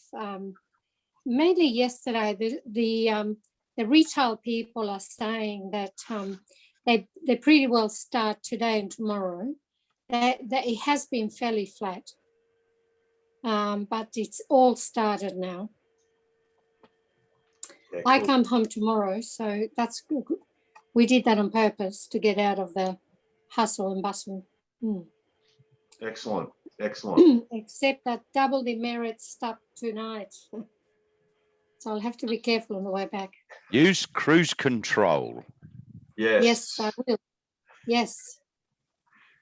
Harold, I was talking to Harold. I sent Harold a screenshot of my itinerary to go to bloody Esperance. What a pain. I did a calculation, 19 hours worth of charging just sitting around. Obviously that full 19 hours doesn't include going to Waves Rock, and if you're having lunch during that period, obviously the full 19 hours we're trying to do other things. 19 hours going to Esperance. I don't know how that's it's just the infrastructure going inland way is just horrible because we're going to go to Waves Rock into Hayden, but at least the return trip is not as bad as the to go to trip. I've been calling some of the people. I called the person in Ravensthorpe, right? I think, Harold, you've been there a few times, and I was having a chat with them saying, is it all good if I, plug in when I get there around 2:30 on Monday? He said, yeah, that's all good, and I'll give you, as it's advertised, $1 per unit. I said, yeah, that's all good. I'm going to charge you for 2 hours. So I'll chuck in 25 or something like that. And he was just telling me there's been other users. The other one recently, he must just be a bit annoyed at someone just put a $4 into an envelope and put it into the drop-off zone. $4. I'm thinking that doesn't make sense. At least round it up to 5, right? And I was just telling him, I've got to stay there for 2 hours, and it would be awesome if you had a bit better of an infrastructure going down to Esperance. But he was saying he's considering putting one in Ravensthorpe. But again, if someone's putting only $4 for the usage, it's just insane. So I had a chat with him. Can I step in there and talk about Ravensthorpe? There's a charger being paid for to go into Ravensthorpe, but there's someone on the Shire there that's continually putting hurdles in the way of getting the DC charger in. But the last, when I spoke to John, who's organising the charger on Sunday, he said he thinks he's got over the last hurdle and we should get that DC charger in there in the next few weeks. Great news. Yeah, now going back to the Ravensthorpe Caravan Park, they have been absolutely fantastic for us Tesla drivers. They spent $1,500 of their own money putting that charger in. The people that paid $4, not only did they only pay $4, but the kids run amok around the park. Yes. That too, yeah. Annoyed the animals, used the toilets, and basically pulled the money out of the ashtray to pay for the charging. And a guy that used it after them complained loudly about the price of charging. Yeah. So I actually had to ring Ravensthorpe and tell them not to turn the chargers off because they were actually going to switch them off in that town. But got a question. How have you worked out it takes 19 hours of charging? I just plugged in every single one because we've got a standard range plus. No. Listen, are you using a better route planner? No, I'm just based on because we're going with our family, so we're just using that, and I'm basing it off 300 kilometer range, really. No, it's you stop at Lake Grace for 1 hour. But Rob, no, Yun's going to Hayden, so he'll be going through Brookton, Courage, well, via Courage and then Hayden. Which is a painful trip. We're going to be there for 3 hours charging. So I even called the travel shop just to make sure it'll be all good. And the hope is no one else is charging. So where are you staying overnight on the way through? Noe's going to get there at like, I don't know, 9 p.m. at in Esperance. And then my sister booked accommodation, which is an hour out of Esperance. June, if you get stuck in Hayden for some reason, if the travel shop, yep, you know, if there's a problem or what have you, we've got friends that live in Hayden. It's only a 15 amp power point, but if you get stuck, you know, as a last resort, give me a call. Have you got my number? I think I'll chase it down from you. I've got a business card from you, so yeah, add it in. Oh, cool. I might put it in the notes, so you've got it. Yeah, no, it'd be good. On the return trip, we'll be going to Lake Grace, which would be good. But yeah, going to Albany, that's a piece of cake. But going down to Esperance using the inner road via the Ways Rock and Hippo, whatever it is it's a challenge. So pro tip, if you want the entire trip to be faster or shorter, just drive a little bit slower, but safely. So, you know, if it's open road and there's not much traffic, you can safely do 100 k's an hour instead of 110. And that will save you about 14% economy. So you'll get 14% more range. So it means you need less power. So the charging time versus going faster, you reckon? Yes. So in your car on 11 kilowatts, you'll get about 70 kilometers per hour. So when you do all the numbers, and I've done this many times, the most efficient speed sort of converges around 70 k's an hour, but 70 is not fantastic to do in 110 zone, so you don't want to be doing that, and it's quite boring. But if you do, say, if you knock 10 k's an hour off, and also if you've got favorable wind, but ignoring the wind, if you simply take 10 k's an hour off, you'll get about 14%. Sorry, if you take 10% speed off, you'll get 14% extra range, approximately. Yeah, I've been talking to Joseph anyway, and he reckons at 110 he gets a range of 280. So I've just been basing everything off around 300 kilometers full charge. So your combination for you in your car is 85 kilometers an hour and 140 watt hours per kilometer. Now that will depend on the road surface. Which is, so we've done the Geraldton trip and Cabarra trip, so we're around the 135, 140. So yeah, it should be. And it also depends. It's going to depend on the road surface and the wind direction. But if you can, and the temperature as well. Yeah. So, but basically, once you start going too slow, it's not safe anyway. No. But if it's safe and there's not any traffic, no one's banked up, you know, if you do 100 or if you do perhaps 90 in areas, you'll get significantly better range, which means you'll spend more time on the road, but less time by the side of the road charging.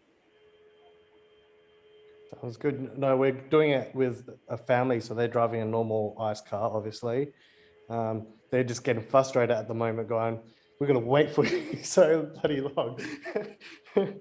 But, you know, I said, well, yeah, maybe if I was going to do more than one long trip every year, a long range would have justified the means. But no, we're pretty good. I was looking at our odometer. We're just clocking over to 40,000 kilometers over the last 15 months or something like that now. Our lifetime average is 126. Wow. So it's actually pretty good. One of the lowest, I think, based on that spreadsheet that we've got of WA EV owners. So it's quite one of the low ones, but yeah. Yeah, cool. I'm closer to about 150, but that's a performance. Do you know if the Ravensthorpe charger hadn't gone in, this was basically the last chance saloon for them, it would have gone into Hayden. The DC? Yeah. Because they're really keen to take it. Well, we need 3 hours. We've got to stop at Hayden for 3 hours. Yeah. That's how bad it is. Versus 1 hour if we had a DC charger there, not even an hour. Yeah. And Well, the on, shame, look, on the way, your 19 hours is not wasted because on the way you've got, just take all the email addresses of the tourism minister, the energy minister, the environment minister, and send them emails. Yep. Say, where's our DC charging infrastructure that they promised at the last election? is there anywhere where you can get to Wave Rock while you're in Hyden? Like, there's no taxi. My or sister's anything. there, so I said to her, you know, that's a 52-minute walk or a 5-minute drive. So you drop the first load and then come back for us, and then work around that. So 3 hours will be there. Should be fine. Well, because there's Wave Rock, which, to be honest, when you see the photo, when you see it on TV and you see Wave Rock and it's impressive, that footage, those photos are taken from one spot, to be honest. Like, you look at Wave Rock from one position at one angle and it looks awesome. And you start walking along it and you go, wow, it's not very big. Like, I mean, don't get me wrong, it's nice. But I remember when I was there in January not last worth year. the effort to get there. Yeah, we were there. I disagree. I respectfully disagree, Harold. Okay. We've been up on or around Wave Rock maybe 4 or 5 times now, and we always keep on finding new stuff. No, you can actually make it into a good 3-hour walk. There's a place, if you go that spot that you're talking about, rather than going around the right-hand side, if you go around the left-hand side, there's walls that are about 3 or 4 meters tall, and there's one spot where there's like a like a depression in the rock, and you can, if you're athletic, you can actually jump up and you can sit in there, and so then you take a photo, it looks like you're sitting in the rock. It's a great, we found that on our 3rd time around. And people put little rocks up if you're it's a great place to go. You'll have great fun. You don't listen to Harold. Can I ask you, Ewan, can I ask you a question? Yes. Is it possible for you to leave a bit earlier and stay at Hyden overnight? Yeah, that'd be the way to go. Because if you go there when there's no moon, you get some fantastic photos at Wave Rock.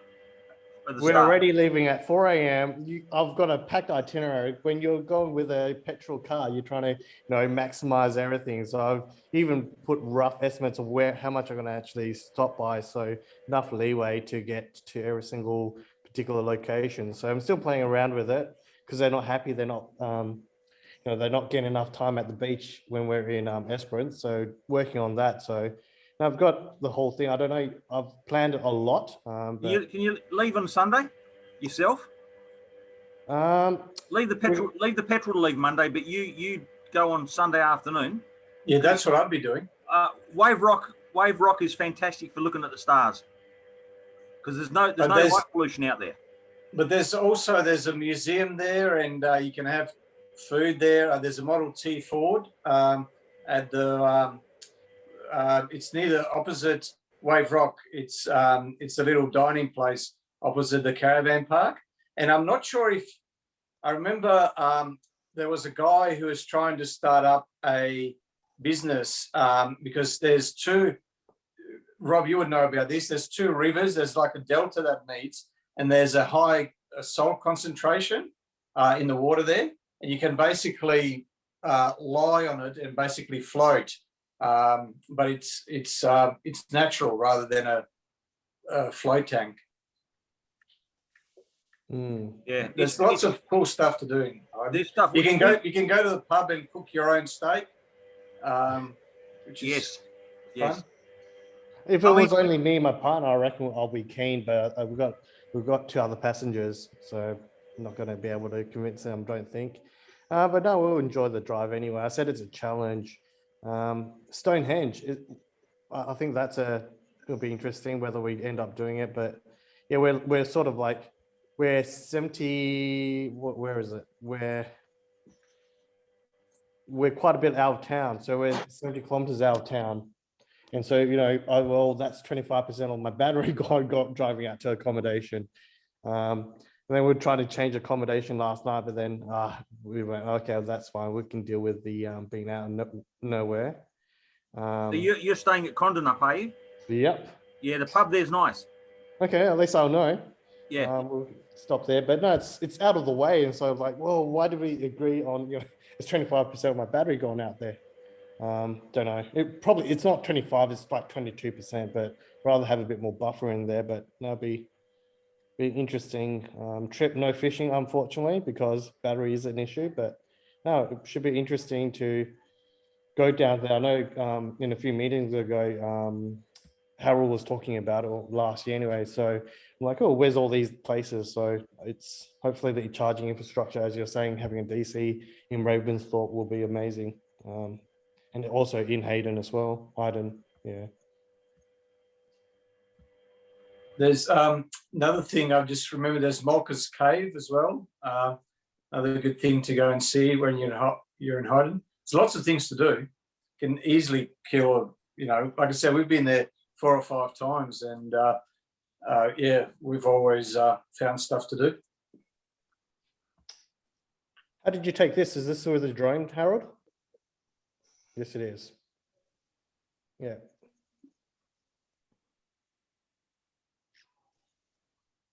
Is that a promo video for Model X? Looks pretty good.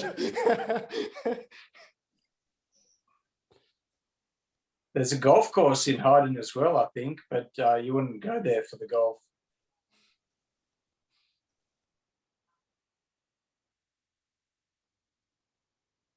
Of course, that was a manual flight, wasn't it? There was no trickery with the AI there at all. No. Right, Harold? Yes. Meet. You're muted, Harold. Sorry, yes, yeah, I was just flying out myself. Yeah, exactly. Yeah, that's it. Yeah, exactly. Yeah, right. Harold, you've got to throw in that it's hard to fly the drone because of the flies when you're trying to use the controller. Ah, that's true too. There were heaps of flies, and it's funny. It was January last year, and obviously pre-COVID and all that sort of stuff. And we went to Kalgoorlie via Hayden, and it was hot. And I remember seeing this big bus full of Japanese tourists, and I thought, oh my God, you've been driven 2 hours, 3 hours in a bus, and you get to Wave Rock, and you sit in that one spot, and you look at the angle, and it looks great, and then you walk along, and it's like, oh, it's just disappeared all of a sudden. Sorry, Pete. I'm not buying it. I think as a tourist destination, it could present better. You sort of arrive onto it. There's no lead up, and you just drive and drive, and then you're there. I think it needs better presentation as a tourist destination, a bit of a lead up and tidier area. It's incredibly popular with the tours. There's whenever we're there, there's always buses of tourists. Because we don't have much else, to drive out of Perth. It's Carmen, you're even worse than Harold. Yes. Actually, to be fair, there is a nice cave. Is it Hippo's Yawn? Hippo's Yawn. Yeah. Yeah. And that's just around the corner. And you have to go for a long way to see a bit, not enough. Yeah. But a lot of European tourists love driving into our desolate outback because it's flat. There's sort of like nothing to see except it's like the lack of clutter is like liberating. Yes. We're just used to it. And the red dust. Yeah. Yeah, I was watching a promo video in Esperance, and I saw the 4 drives on the beach. I'm like, oh, I wish you could drive a Tesla across that. You can. You can. I'm not driving. Yeah, if you do it, we'll follow. No, that is really, and you can have kangaroos coming on the beach as well. That is quite awesome, actually. Okay. And it's easy. Yeah, I definitely won't do that in my trip, though. I'll try it. Yes, you can. There's a Model S currently driving around Australia. He's from Sydney, and he was in Esperance the other day, and he parked on the beach, and he had the kangaroo sitting under the park bench. Yeah. while he was eating lunch, and he was stunned how good it was there. And the kangaroos, they'll just lie on the beach, and you can literally pet them like a dog because they're so used to people. Yeah. Yeah, and you can definitely drive on the beach. It's awesome. Yeah. Yeah, I'm a bit more concerned. I think if you've got a dual motor, you've got the four wheels.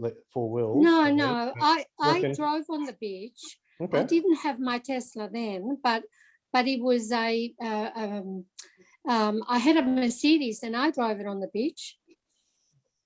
It was no problem. Yeah.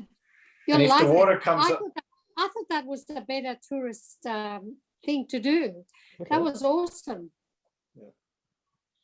in Esperance, there's also I forget what the island is, but there's an island not too, maybe a half an hour boat trip away, 20 minutes, and that is just awesome. The back side of the island, which is completely protected. Woody Island. Woody Island, that's Woody. it. Absolutely beautiful. Yeah. Yes. And you can stay there in a tent.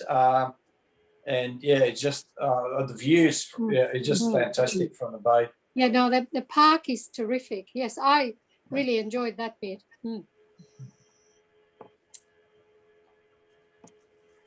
Cool.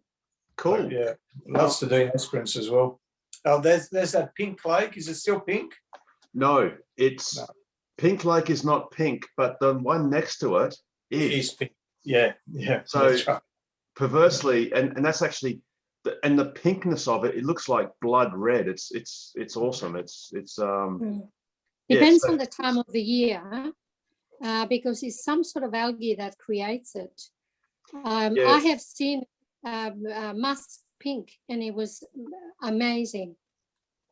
Yeah, the issue is that the pinkness is actually the bacteria.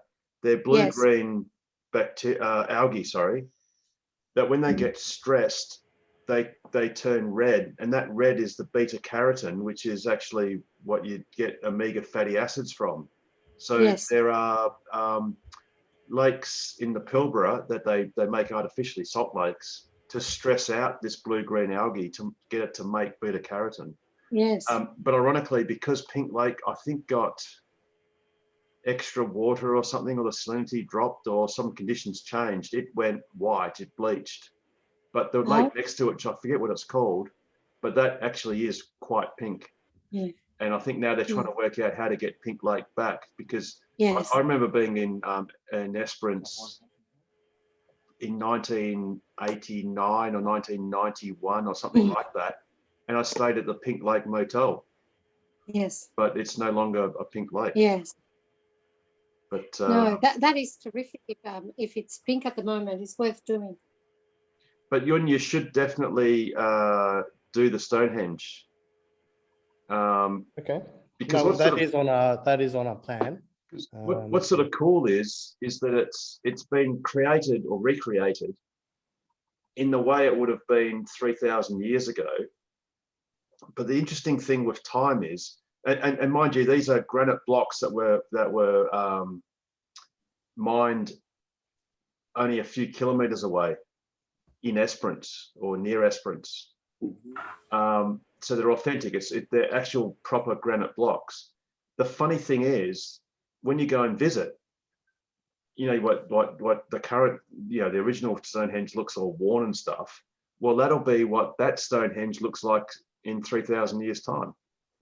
So you're sort of participating in that history, because you'll be seeing something that people in 3,000 years' time will look at, and it'll be all, dilapidated and whatever. So yeah, it's definitely worth it. Definitely do that, because it's the world's only full-scale reproduction of Stonehenge. There's one other thing you can do. When you're driving between Ravensthorpe and Esperance, apparently they've just built a conveyor belt across the road, the nickel mine. So you want to stop and get a photo of that? Nickel mine. Sure. Yeah, they closed the road off. They closed the road for 12 hours yesterday while they put this conveyor belt across the road. So it's across the road.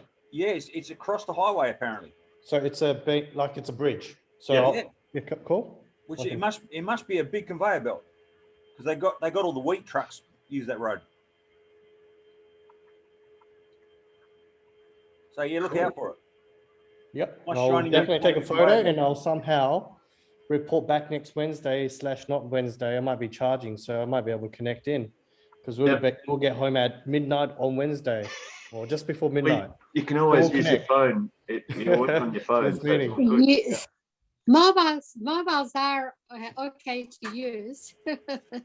Yeah, if you somehow get lost and you're sort of caught, you sort of turn left at Hyde and end up at sort of near Kalgoorlie, and you then go, oh, I need to go to like Norseman to sort of like get away from Kalgoorlie. There is, believe it or not, some outback conveniences.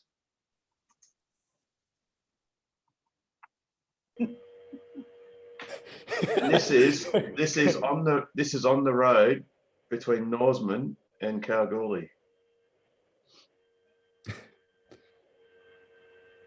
That'll lure. It is a lure. Now I just need to go wow. out there. That should be a destination spot. It definitely is. And you do notice I do have my shorts on. And of course, a car turns up just as I'm doing the footage. Did you try driving up there? I'm streaming a few. No, I'll tell you what, that is a lot steeper than it looks. Like it is really hard, especially in thongs, to get up.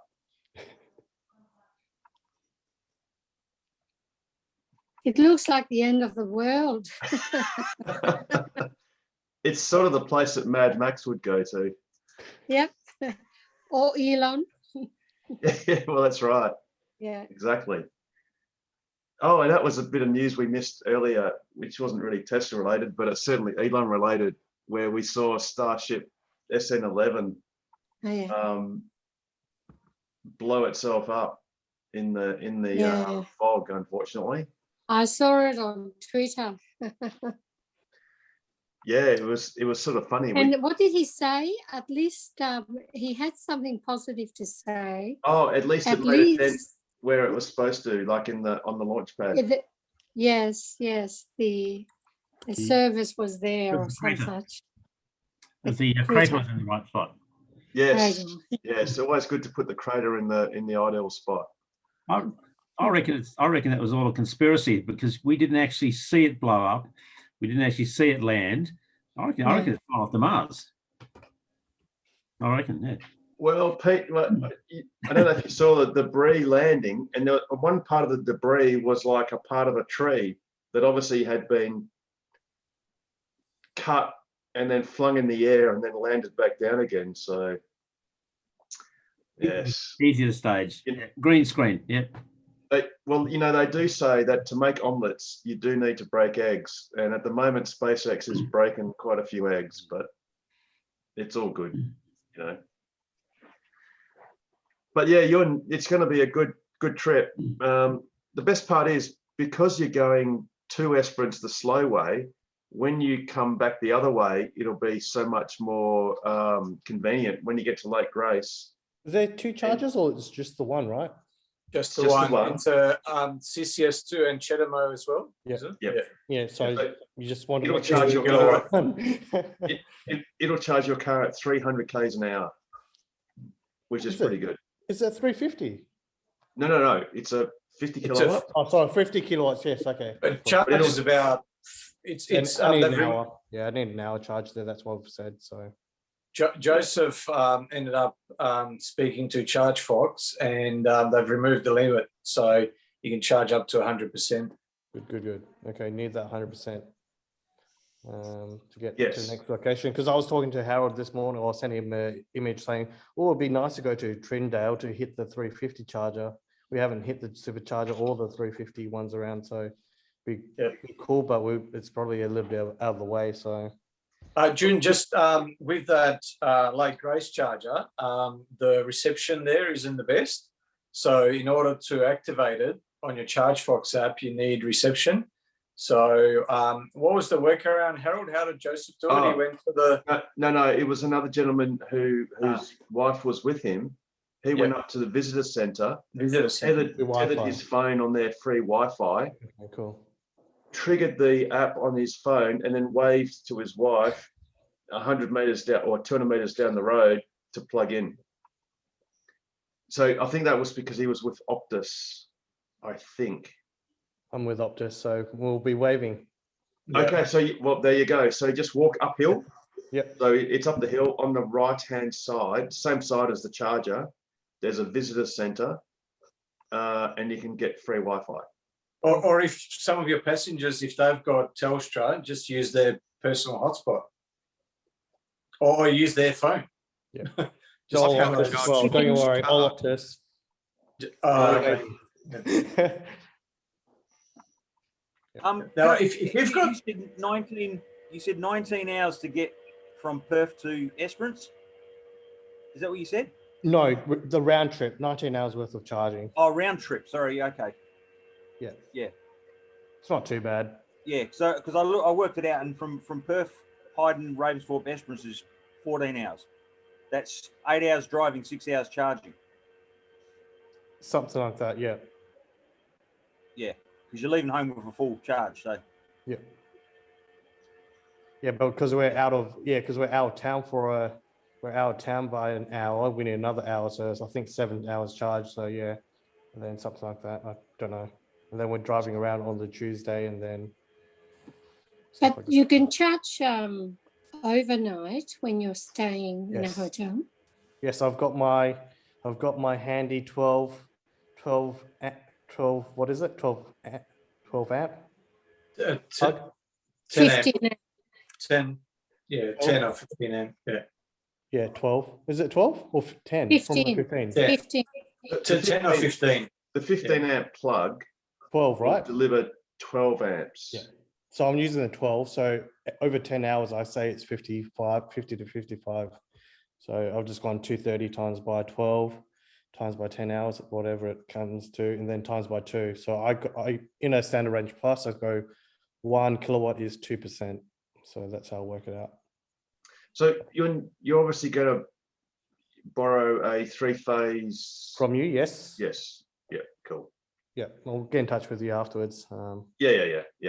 When are you leaving? Tomorrow? No. On Monday morning. Oh, so fine. No, either that's- Sunday or whenever. Yeah. No, totally cool. Well, we'll have plenty of adapters, chargers by then. I hear you're the person to go to. So for anyone that's after a boost juicer, what is it? Juice booster. That one. I got it wrong way around. You're the one to see because Joseph talked to you and he got me a price. So yes.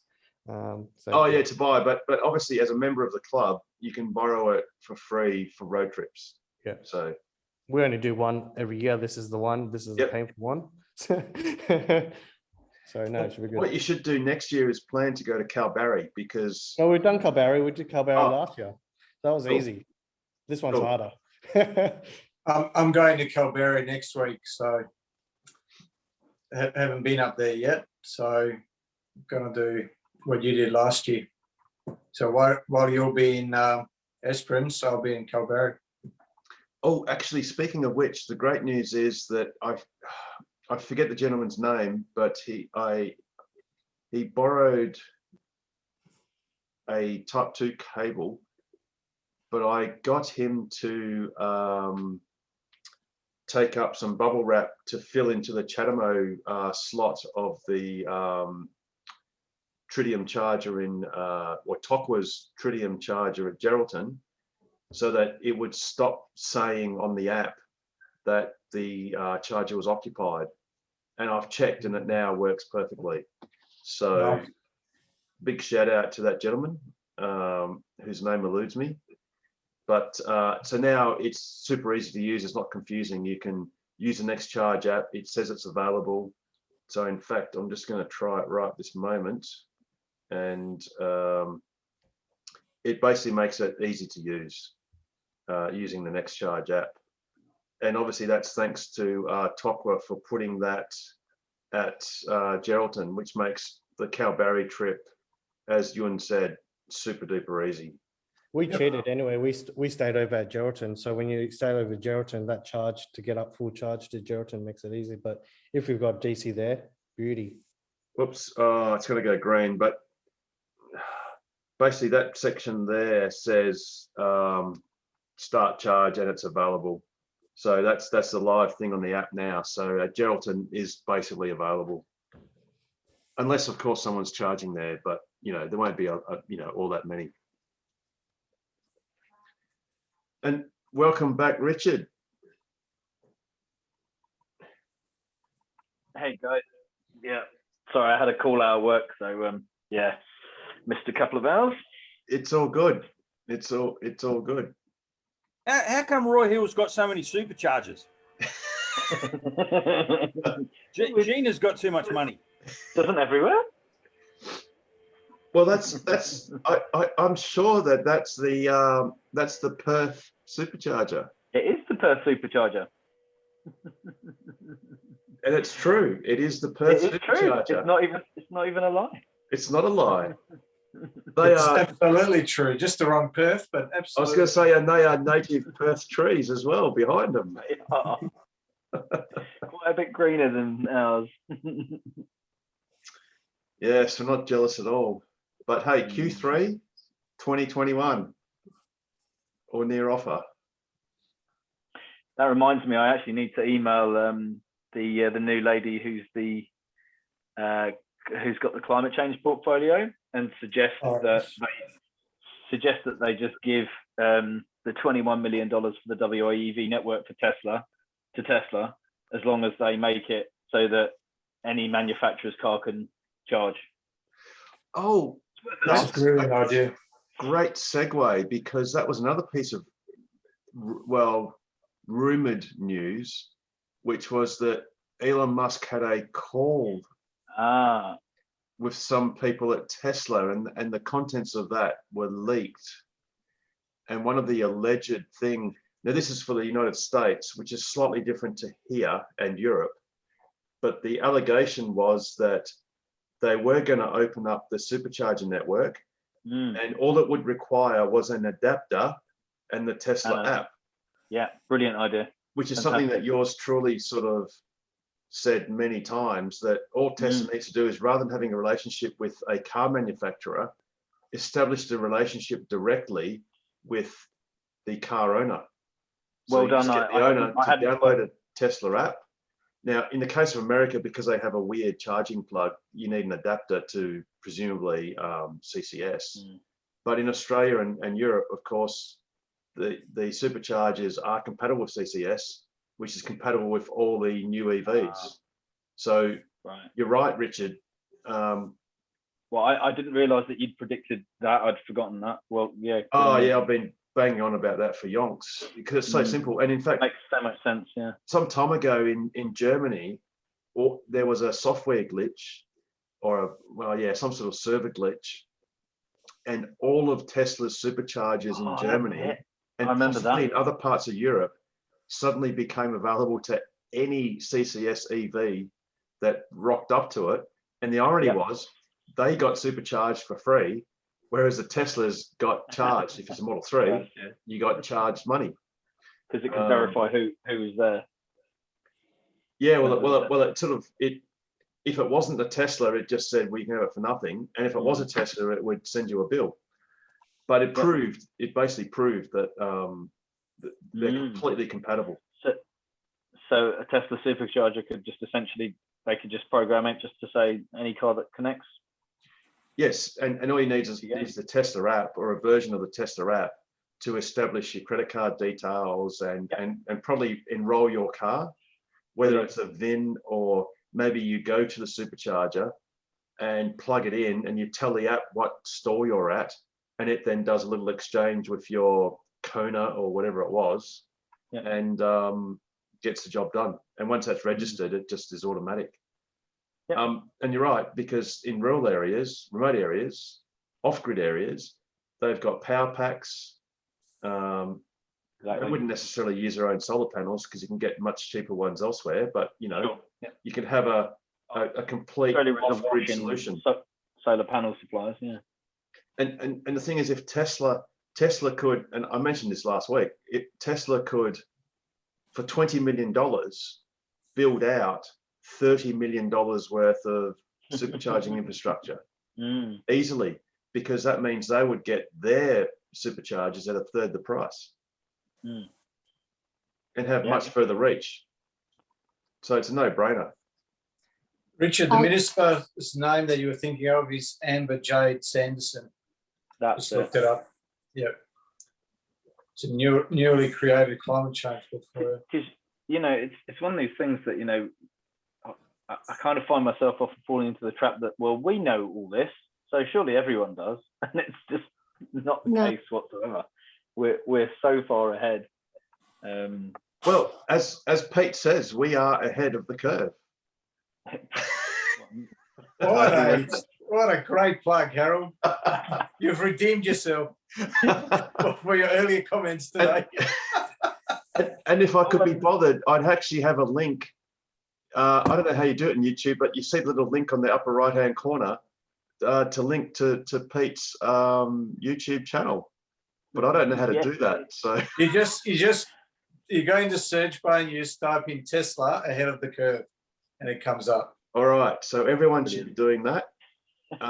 Apart from liking and subscribing and hitting the notification bell for this channel, you should head across to Tesla ahead of the curve. Hey. But prepare to be disappointed. That's my only disclaimer. Or TeslaDownUnder.com, I might add. Oh, there you go. There we go. Oh, it was there. Ahead, there we go. Ahead of the curve with Pete. Oh, yeah, right. 102 subscribers. That's outrageous. That's 4 times as many as we have. Brilliant. Oh, and That's don't some forget high to click the bell quality icon. vision there. Did a lady called Chris Erickson join the chat earlier at any point? Not that I noticed. No, okay. No, I've managed to. Well, she was probably going to do it anyway, but I think I might have managed to convince our head of technology to get a Tesla. So yeah, so she's probably going to be jumping on at some point. So in the next few months, if so, yeah, that's pretty cool. Fantastic, nice work.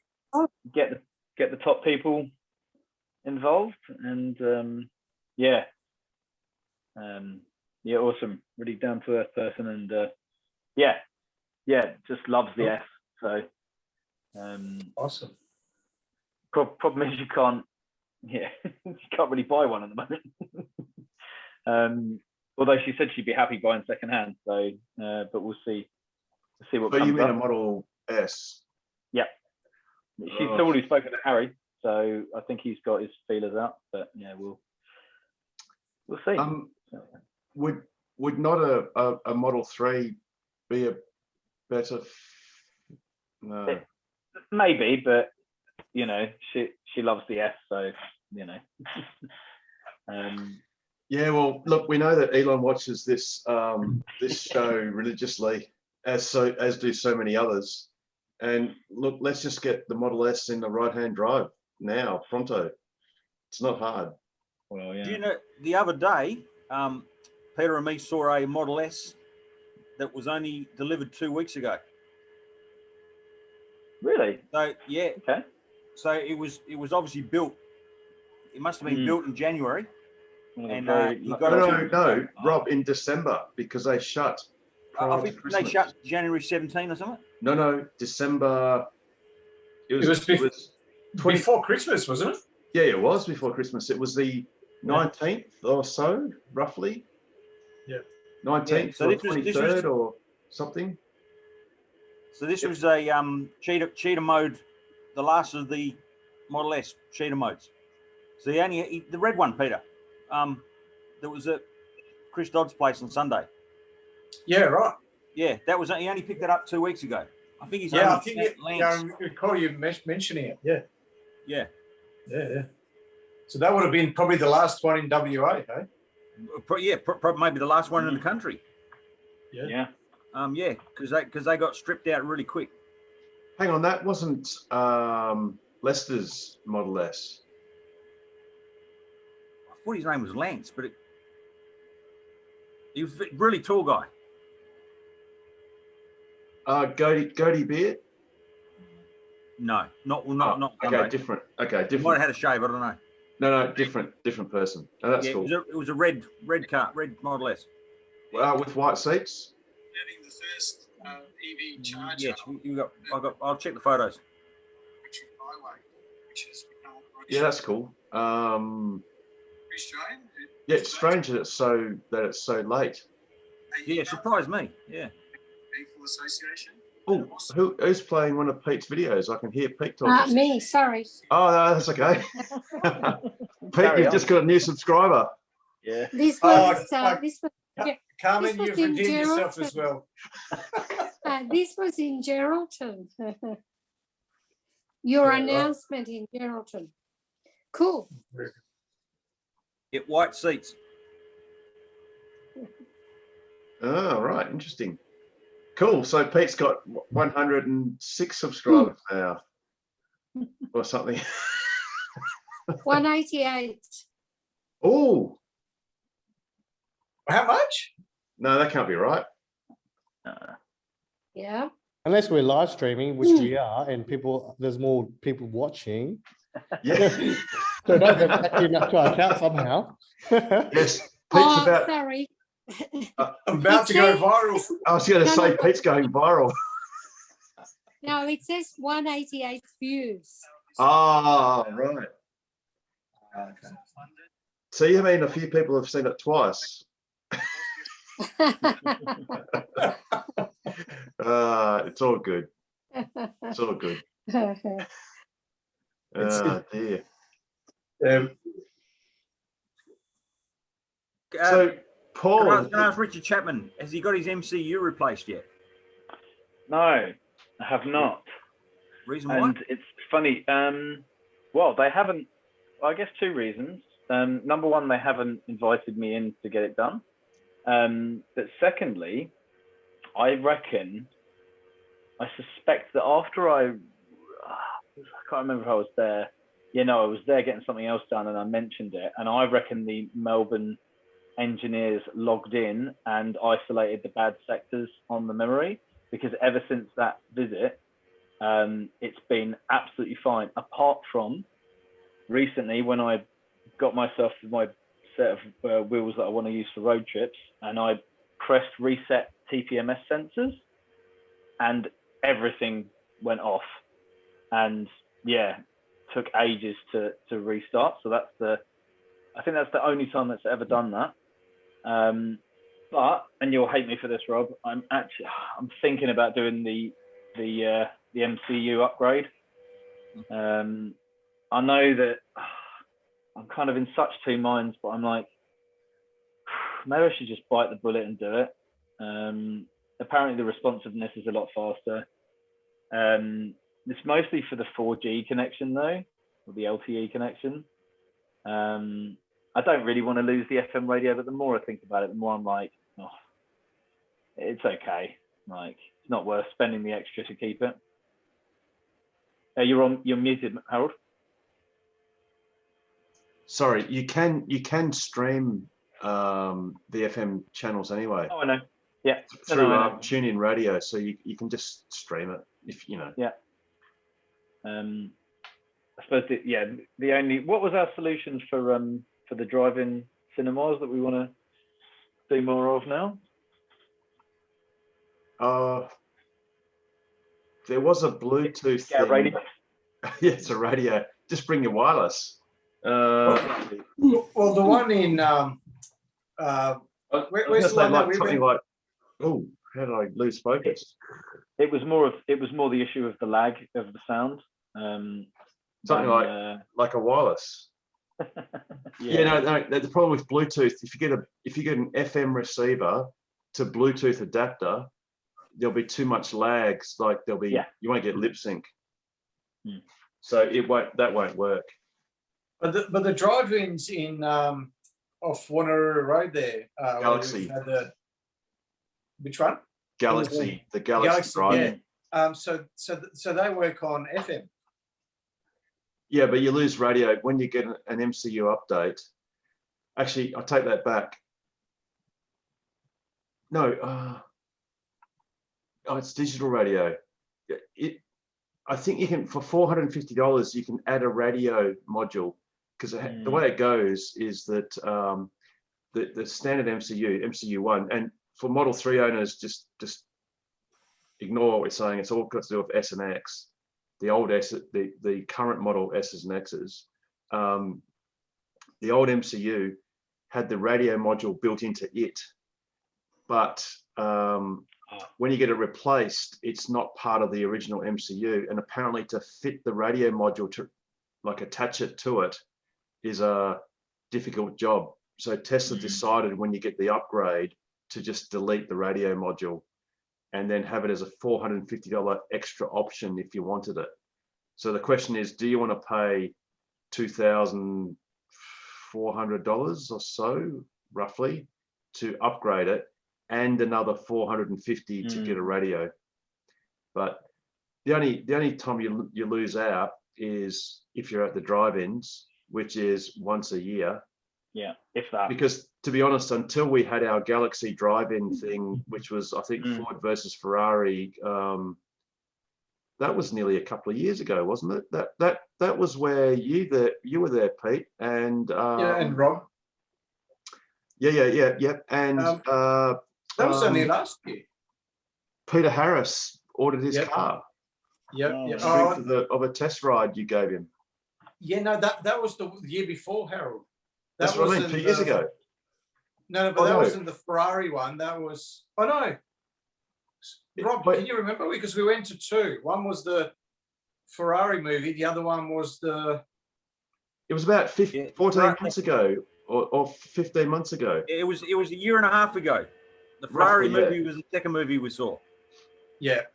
So it wasn't that one. Was the first movie was the Will Smith movie. They had a Tesla in it, and that was the only good thing about the movie. That's right. Yes. Yeah, no, that's right. Exactly.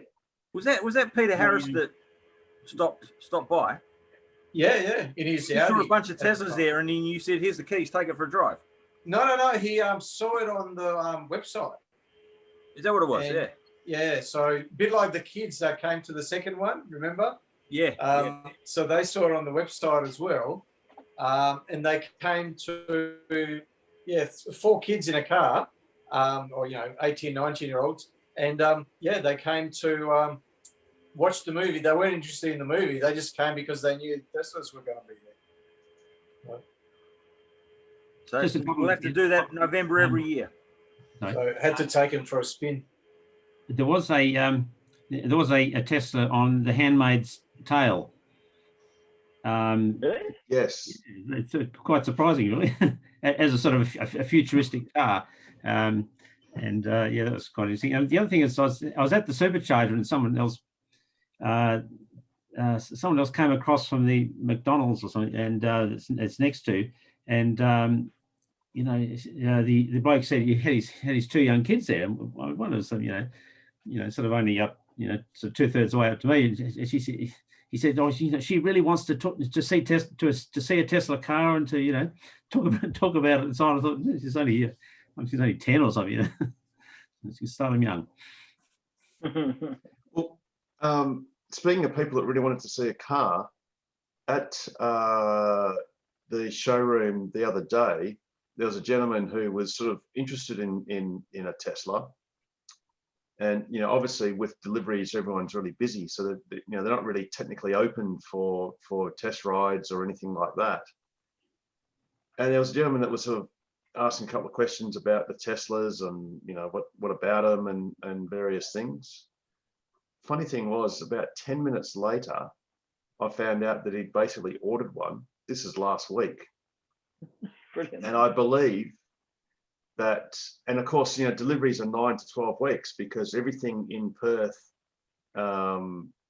was to be delivered, but there was a cancelled delivery. So this gentleman only had to wait a matter of 3 or 4 days to get the car that he ordered, and he got it today. That's so good. So rather than having to stew and order it and pine for it and wait for it, but there is a little bit of Schadenfreude because I then told him about the Cybertruck and how awesome it was and how much it can tow and the fact that it's got no luxury car tax and all that sort of stuff. And he goes, oh, I really want one of those. And I said, well, sucked in, because you're going to have to wait at least 2 or 3 years for it. So you'll be doing what the rest of us have been doing for yonks, which is pining for a new car and waiting for it. But anyway, but yeah, it was awesome that he basically got a brand new Model 3 within just a few days of even thinking about buying one.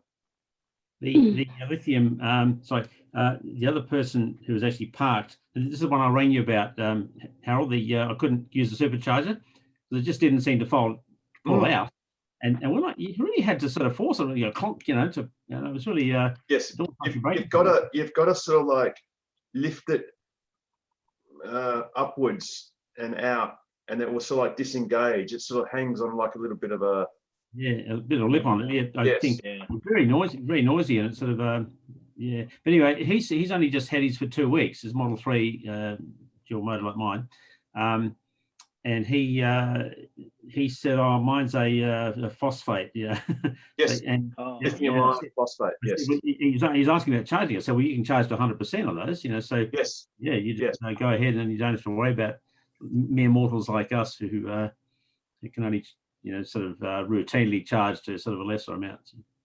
Yeah, exactly. Yes. No, that's dead right. Do we have any data yet on how that's going with the LFP batteries in Australia?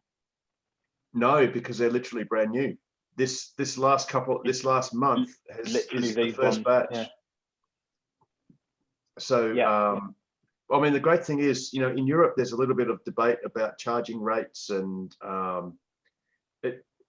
especially with the Shanghai-made Model 3s with the heat pump, what they do is they will scavenge, when it's really cold, they scavenge heat from the battery and they will chill the battery down.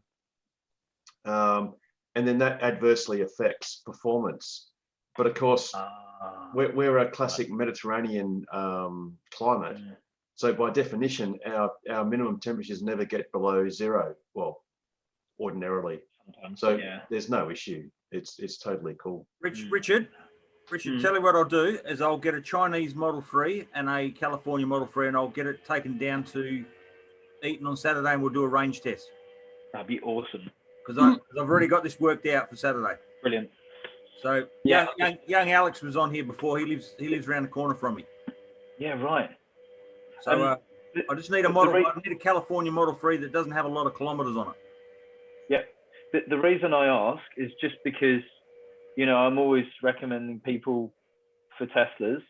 I just don't want to recommend, like, there's a guy at work now who would love one, and if he does go for it, I don't want him to get an LFP battery that then suddenly turns out to have half the range.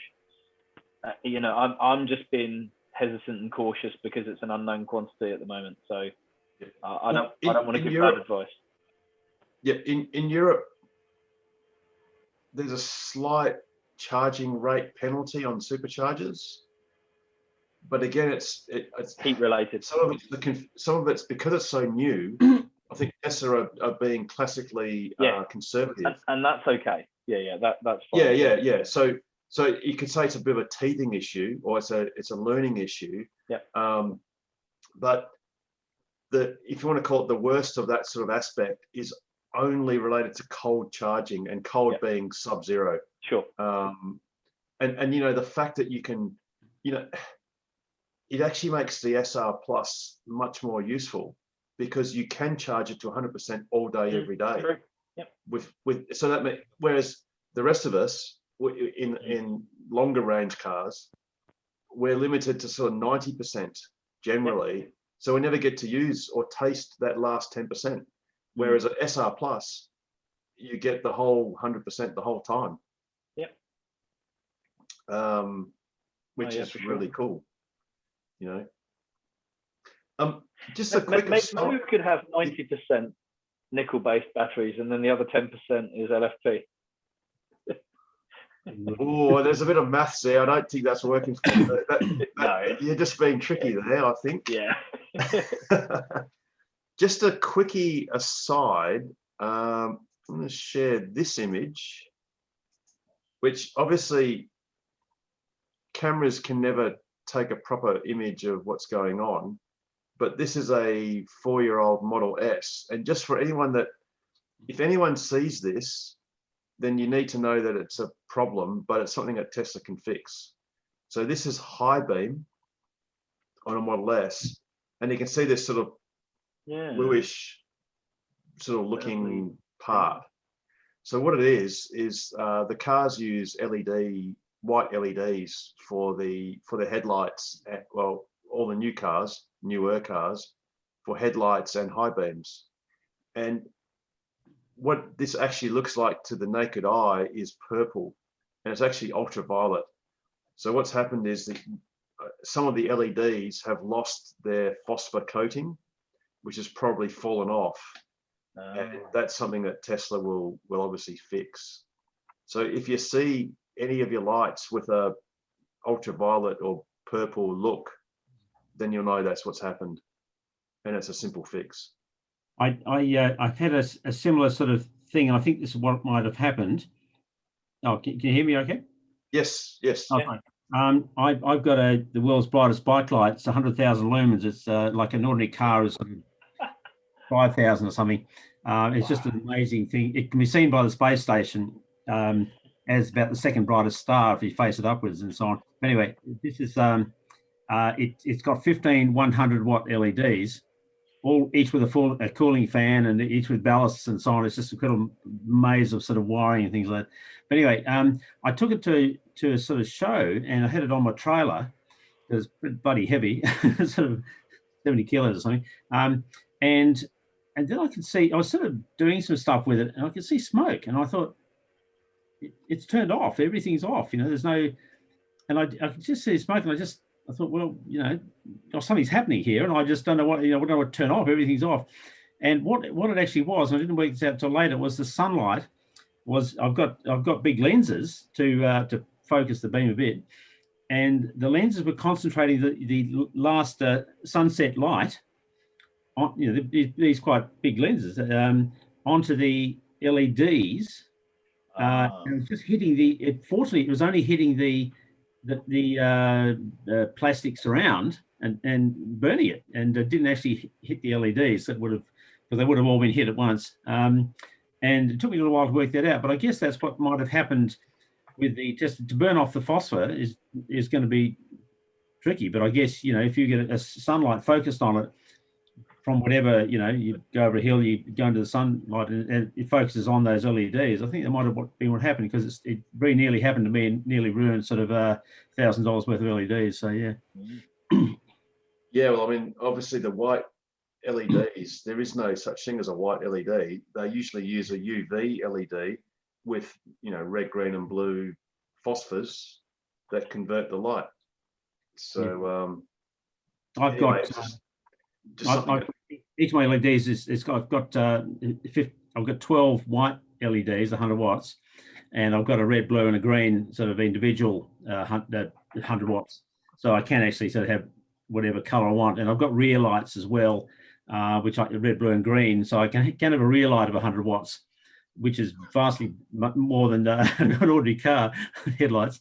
I have got a switch to turn it down to 10 watts to make it sort of, it's just not safe on the road. It's just, a car drives by the headlights and this blazing sort of white from the bicycle. Yeah, so yeah. But anyway, and look, the other thing is the share price has sort of gone up a couple of percent. So, very good. That's right, because the US have daylight savings, so they open an hour earlier. 6:57 up 3.41%. Nice. Yeah, I think Biden must be talking soon, isn't he? Or no, he's talking at 20 minutes past 4. Yeah, which is also known as 4:20. Got a thing about headlights. So, go on. Right. Now, speaking of headlights, different. Going to talk about adaptive headlights here, and I'll go through the whole story. Is when the original Model S came out to Australia, it didn't have adaptive headlights. It came in with a software update, and when it was first put onto the cars, it was pretty poor. And over updates over the years, it's become better and better. If anything, it's a little bit touchy. If you get tail lights 800 meters down the road in front of you, it will actually switch off. Now, but generally it does work fairly well. But what I'm hearing is the Model 3 adaptive headlights are still very poor. So what do you think, Peter? And Peter? I occasionally have people flash me, and I drive around mostly in low beam or towns, so I don't use my high beam much at all because it just seems too bright to me. And but adaptively, yeah, it does change, but it's I've never been quite happy with it. I probably agree with what Pete just said. I've too had a few people flash me, one today actually. Yeah, I didn't have my high beams on. But yeah, no, look, it definitely, you can definitely tell that it's the lights are moving, or I don't know if it's me imagining it, but it could definitely be better. What do you mean the light's moving? Well, it feels like so when you take a turn, feels like the lights are, anticipating where you want to be looking. That's something different. I'm talking about adaptive full beam. So it dips for you when it sees tail lights or headlights of other cars. You mean auto high beams? Yeah. Yeah. No, so that's improved a huge amount. So when it started, I just had to take it off because what would happen is just the reflective surface of just street signs or speed signs would have it drop to low beams. Any other car, but it's become much better. But it's still when the high beams come back on, so it doesn't drop because of bright signs anymore. But if there's a car coming, it will drop fairly quickly. It does a good job at dropping the lights, but then it waits maybe a second too long before the lights come back on. So manually, if you were driving, you would turn the lights, the high beams back on a lot quicker once the car's past you. So it just feels like, you look staring into dark for a second longer than you should. Yeah, I found on the Model S is if you get say a car goes past you on say the Forest Highway the other night. Now, normally the car gets say 400 or 500 meters down the road and it starts going around a bend. It cannot see your headlights in its mirrors. So manually I would switch my full beam back on. But adaptive is it won't switch it on till that car is just too far in the distance. That's the only fault I find with it. It's too cautious. Yeah, it's too conservative. Exactly. Like I said, it dips the lights at a good point for when there's a car coming. But yeah, bit too conservative turning them back on. What I think they should do is, I don't know if you remember, but with the Model 3 anyway, the windscreen wipers were absolutely hopeless. But then they applied AI to it, and now they're almost faultless. They should do the same thing to the high beams if they're not doing it already. Speaking of adaptive lights, Model 3s actually have a matrix headlight set up. And shout out to Bjorn Nyland, who actually filmed this. And I've got it right here, where you can actually see the light. This is in slow-mo. Oh, yeah. There's parts of the matrix. See how it actually builds up and then disappears. So you can actually see blocks of light. So it looks like there's an ability, and it might be unlocked with a software update, to actually have proper adaptive lights on the Model 3.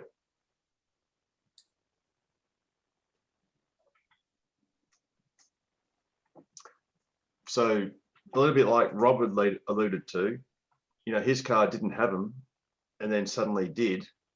It's just like there were older Teslas that when you were reversing didn't have those white guidelines, those curvy lines as you were turning.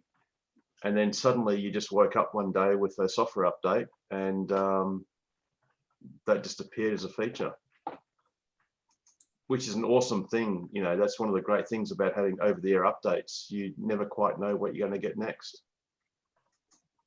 On my You bike, know, it's one got, of the things the it's got Model S had was when You go on, Rob. Yeah, Rob, and then Peter. Go, Rob. I was going to say one of the things that the car had early was, you know, you put it in reverse and you get the reversing camera. As soon as someone took the seatbelt off, it would come straight over the top of the reversing camera. Seatbelt not on. And it was like, it was the dumbest thing I'd ever seen. And the software update came out about a week later to get rid of it. It was, yeah. What still happens though is if you've got it in reverse, and it's for people that have got the home link installed, and so when I come home and it opens the gate, and then when I'm reversing, it's still there, and it gets in the way of the reversing camera. It doesn't cover the whole thing, just covers a little bit at the top. I'm pretty sure it's home link. But I know whenever I reverse in the garage, there's always something. But all you have to do is just tap your finger on anywhere else on the area where the image is, the reversing camera image, and it disappears. So, but yeah, it's annoying. I have to do that every time I go home.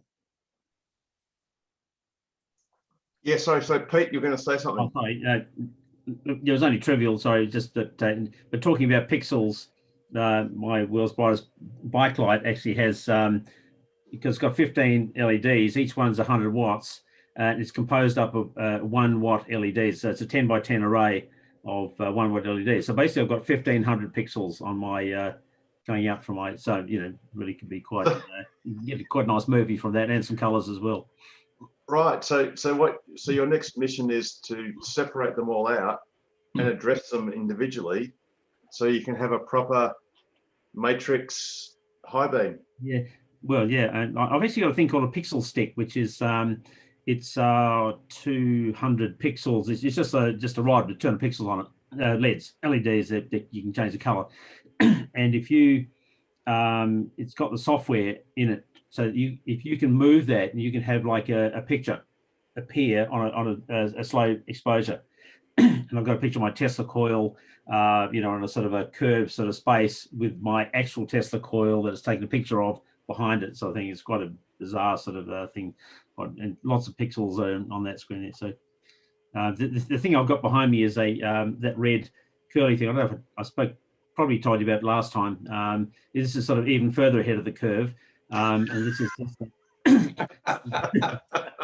this is actually I made it for somebody else, but a semicircular LED rope, you know, the red LED rope, and it's plugged into the mains. You can just see the ICE car there with the power cord, and that actually stretches right down the end of our drive, which is about 50 meters. And I basically did a slow exposure from the top of my shipping container that I put stuff in, and you know, ran down the hill with this, holding this thing behind me on a little trolley. So it just left this sort of I weaved from side to side along the curve, and that's the result. So it looked so cool. So it's a 50-meter cord. Isn't that normally the practical range of most EVs? That's when the extension cord runs out. You know, believe it or not, I had 2. Oh, a range doubler. Oh, there's a pro tip there. Get the 2 extension cords. You can actually get a really with the same apparatus, which I can operate on 2 axes. You could have an appearance of a sphere with longitude and latitude lines, fairly finely gradated. You sort of turn it one plane, and then you turn it around and put it on the other plane. And if you put a little array of white LEDs, it looks like a Death Star. Oh, yes, of course. Yeah, hard to. I haven't got it on the screen yet. It's obviously on the screen. Anyway, I'll shut up. No, it's all good. It, you know, as we can see, Ask Us Anything sort of, I wouldn't say degrades.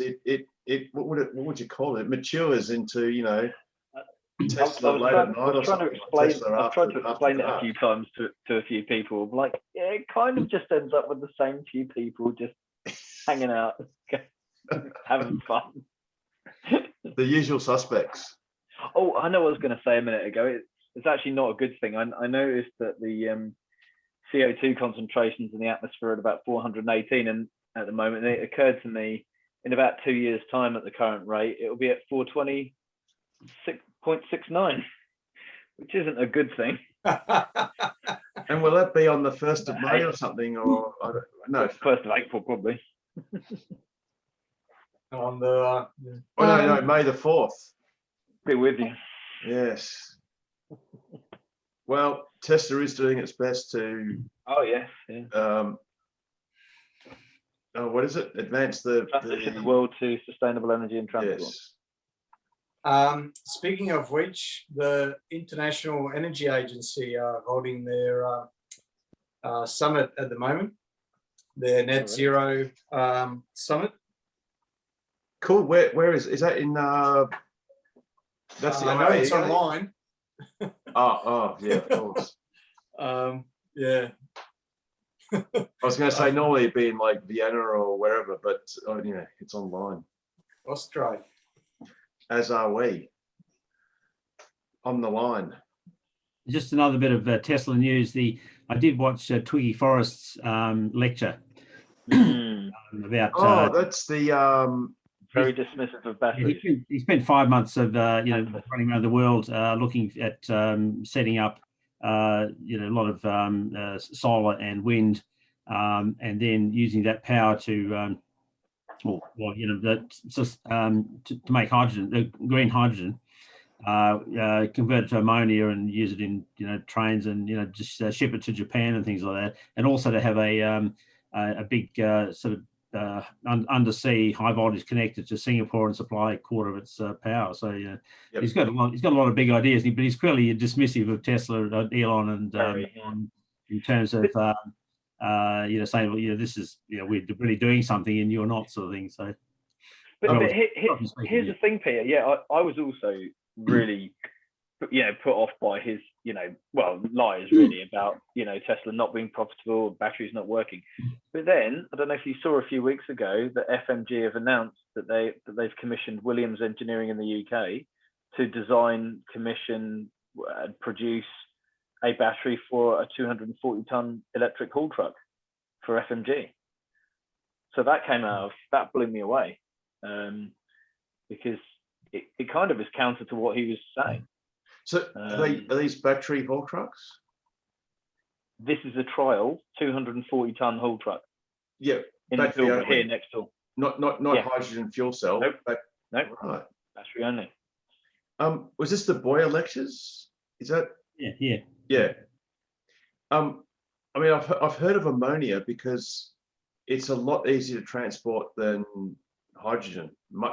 Vastly easier, and it has got a fair bit of embodied energy, which can be done electrochemically. I've got a dog that needs to go to the toilet, so carry on. Okay. I was having a debate with my colleague today. We've been talking about the hydrogen fuel cell cars, and said it's not going to happen. It's not going to happen. And yes, it might happen, but it's going to be a small niche. Like in the States, there's only one of the states that have the stations, 6 charging stations or fuel stations. Yep. Like that infrastructure we've been having, and it's like probably not. If you get one, I'll get one as well. If you get one, but what's your thoughts? What's everyone's thoughts? Even in California, there are very few stations, and that's a big deal. The biggest killer of hydrogen is one simple fact. If you measure the round trip efficiency of charging a lithium-ion battery and then discharging it into an electric motor to move an object forwards, that is about 90% minimum efficiency, minimum. If you use electricity to create hydrogen, you then have to pump it, compress it to a very high pressure, put that into a very strong vessel, take that out of that strong vessel into a fuel cell, and then put it to electric motor, to move that vehicle forward, that efficiency is of the order of 30%. So the simple fact is, if electricity was free and limitless, then in one sense, who cares? So therefore, hydrogen can win because you can have, you know, a cubic meter of hydrogen could probably propel a super tanker X number of 1,000 kilometers or something, whatever, compared to lithium ion batteries or any other battery storage or supercapacitors. But the fact is, electricity is not limitless and not free. So unless you've got 3 times more solar panels and renewable energy than you know what to do with, it just doesn't make sense for domestic vehicles, because, you know, it's just too expensive. It's not, it's inefficient. Like if you had a Yeah, I think it's hydrogen part of powered, that. And I said to him, you know, it's obviously, yeah, the cars are different. You know, bigger vehicles and rockets and stuff, that makes sense. And because I think it really sparked with the Japanese infrastructure for a city with hydrogen fuel cells. Do you know why I think that Toyota are doing that though? I might be totally off the ball here, but with Japanese companies and cultures, it's very much like, right, what does the boss think? And we're doing that. And even I suspect that they've gone down this path where the what's his name, Mr. Toyota has said, we're doing hydrogen. And I imagine there's a lot of people in Toyota underneath him going, we're backing the wrong horse here. But until he changes his mind and sees the light, I kind of think that they're being forced to do that, because otherwise they lose face. Richard, you're absolutely right. Here's one of the issues I see is every time there's an article about hydrogen, there's a picture of a bloody passenger car. Right now, if they were interested in hydrogen for shipping or for steel making, heavy shipping, perfect. Steel making, perfect. So there's pictures of passenger cars, and this is purely a distraction to slow down the sale of electric vehicles. Yeah, 100%. Exactly what it is. 100%. Exactly. Now, yesterday I did some calculations. Now, the Toyota hydrogen station they've put into the eastern states is $7 million, and it will refill 14 cars in 24 hours. Now, the Tesla supercharger in Eaton is $500,000, and it will do 144 cars in an hour minimum. Only $500,000. I would have thought it'd be more than that. $500,000. That's a relative bargain, I think.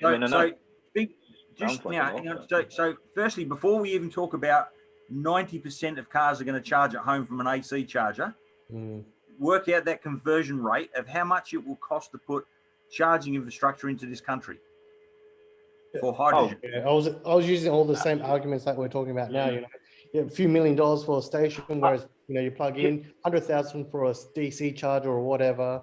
You know, it just doesn't make sense. You know what I think it is though? It's people unable to see past the fossil fuel paradigm. The mindset of I must go to a station, I must put a thing into my car, and then I must leave. It's that's what people can't get past, I think.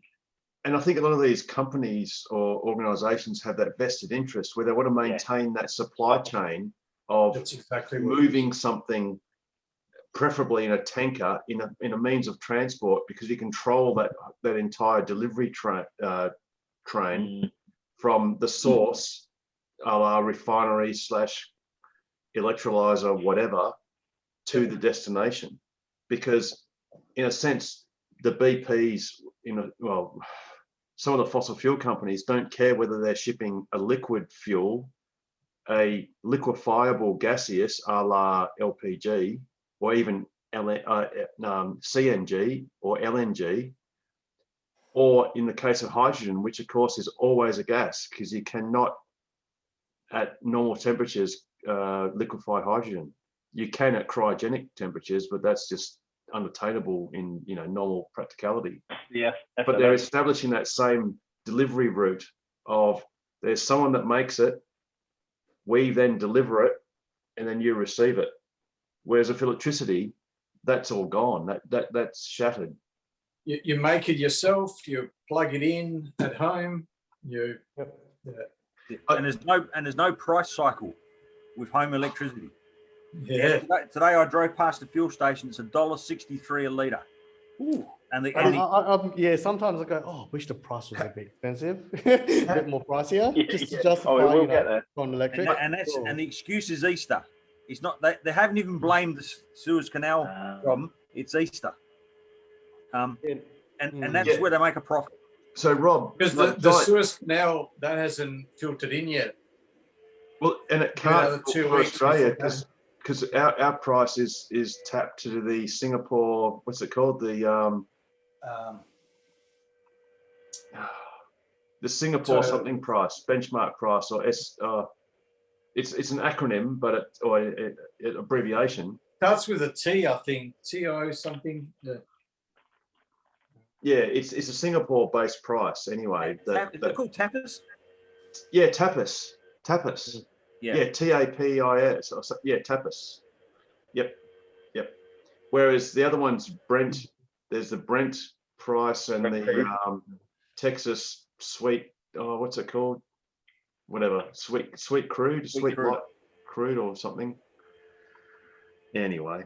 The interesting thing is most of our refining is coming out of Singapore, India, Thailand, these places. But at this time of year, we actually get fuel from Amsterdam, unleaded, and it's called winter fuel. Yes. So what happens is at the end of the European winter, they've got this excess of what they call winter fuel. Oh, they dump it to Australia. It's not needed in Perth, but they send it over here because it's cheaper. So it travels 22,000 kilometres to get to Perth.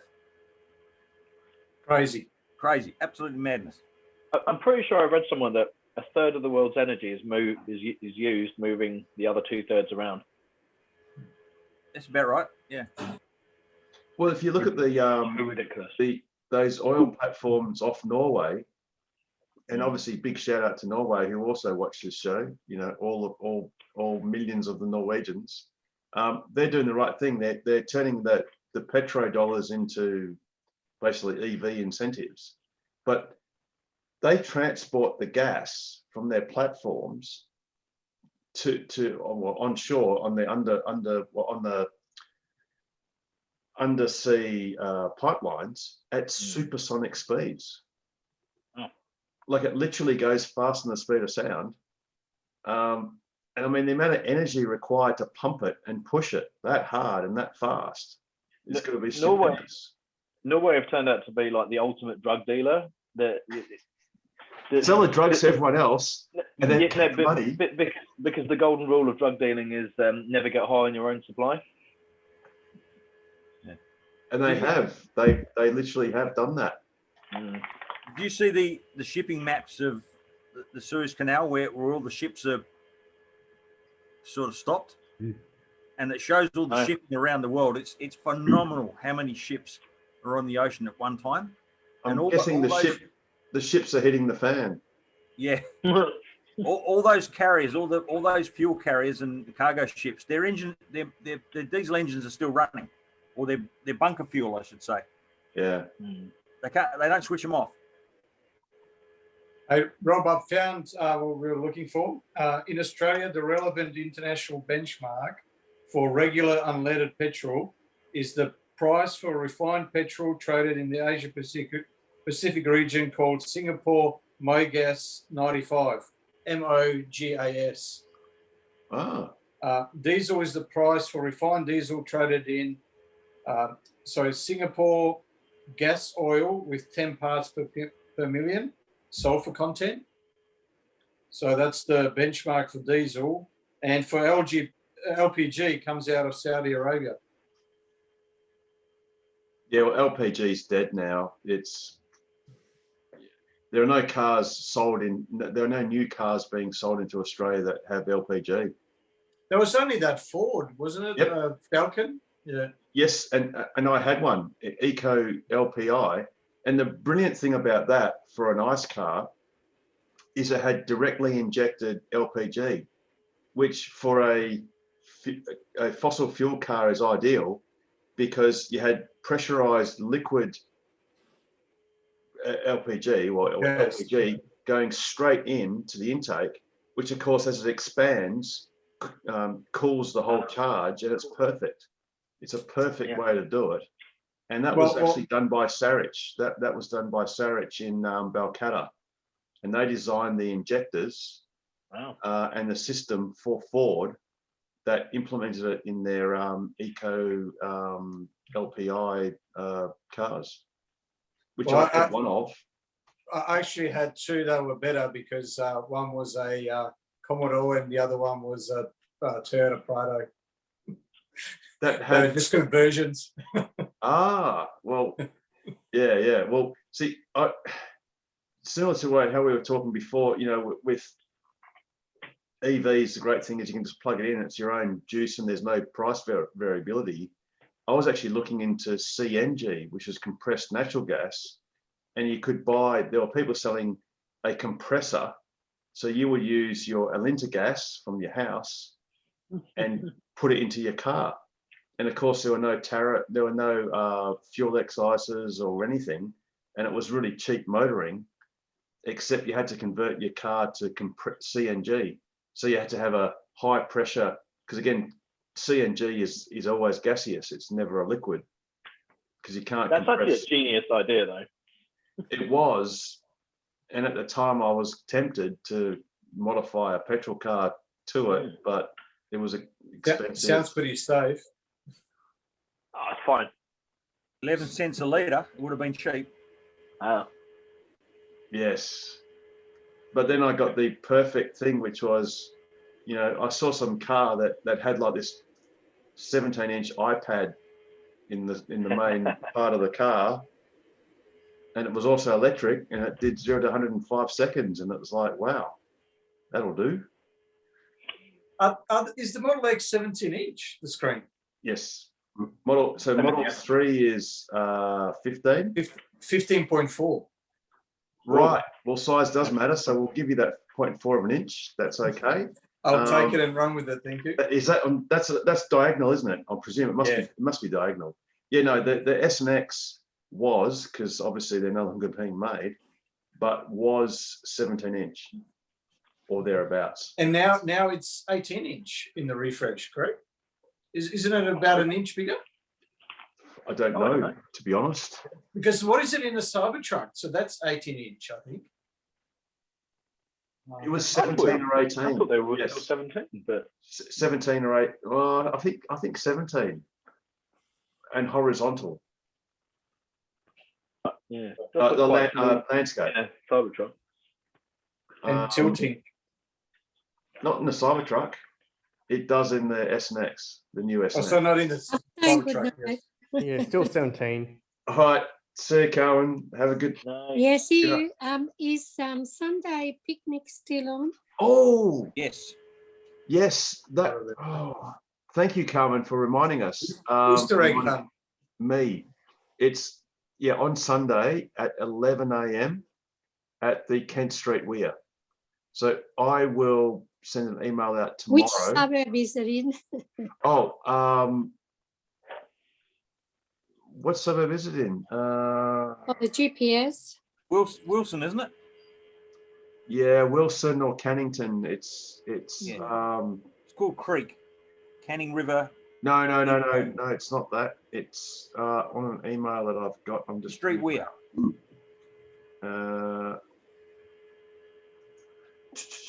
Yes, so that's on Sunday. So it's going to be an Easter egg hunt for anyone that brings little kids, or even the big kids can do the same. Here we go.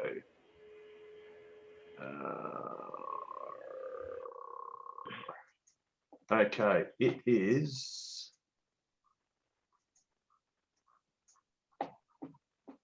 right here. 2 seconds. Here's the email that I haven't yet sent, but I already did it because that's what I kind of do.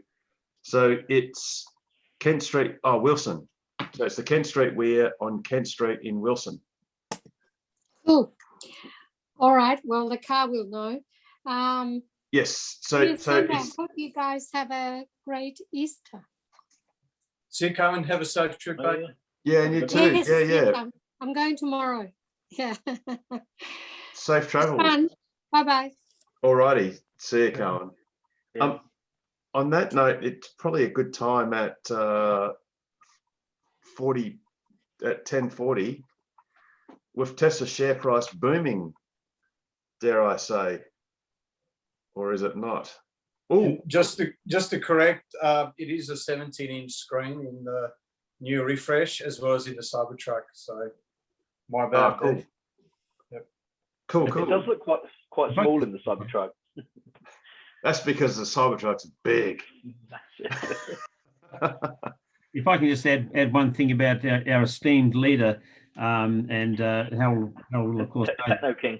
and talking about Norwegians and their ethics and so on. But anyway, there's Harold Bluetooth Gormson was king of Denmark and Norway in 958, and that's where Bluetooth came from. Yes, that's entirely. He was famous for uniting the tribes, like, which is why they used it. That is entirely true, and I always wondered what Bluetooth. What the hell does that mean? It's actually someone's name. Yeah. Does it mean he had, like, did he bruise his tooth or something and it went blue? Or I dare say he had a black tooth there, so yeah. Maybe he was I think he had a lot of blueberries. Anyway, if you look it up on Wikipedia, just look up Harold and Bluetooth. It's sort of interesting, yeah. just as a side, because Harold is a Norwegian sort of background name. I recognise that. So yeah. Just yeah. Well, I'm not quite. I'm a bit south of Norway, but anyway, it's all good. Yeah. Hey, on that note, being that it's 10:40, it's probably a good time to wrap up. As always, oh well, before we do that, we should do a bit of a shout out. Shout out to Ashley. Thanks for watching. Keep getting better. Keep getting well. Damon, with your burnt orange Model X or watermelon red, whichever way you want to drink that poison. Joe, for lurking and coming on every now and then, but watching later. Joseph, I know Joseph watches. And for everyone else who goes to the effort to watch this awesome content, please put some comments in, give us a rating, say how good we are or not. Actually, a shout out to Hosme Mubarak, who's put a few comments in every now and then each week, which is pretty cool. Thanks for doing that. For everyone else who hasn't yet, please like and subscribe and click the notification bell. And for everyone watching and participating, please stay safe, drive safe. And don't forget the Techno King of Tesla. Exactly. Techno King. I'll tell you what we'll do next week. We'll promise that various committee members will have their own interesting roles. And perhaps even on this channel, we'll have some interesting roles for panelists and regulars. So I'll promise to do that. And on that note, everyone stay safe, enjoy yourselves. We'll hopefully see you on Sunday, perhaps, for the Easter egg hunt. And if not, we'll see you back here on next Wednesday. Take care, everyone. Bye. See you guys. Yeah.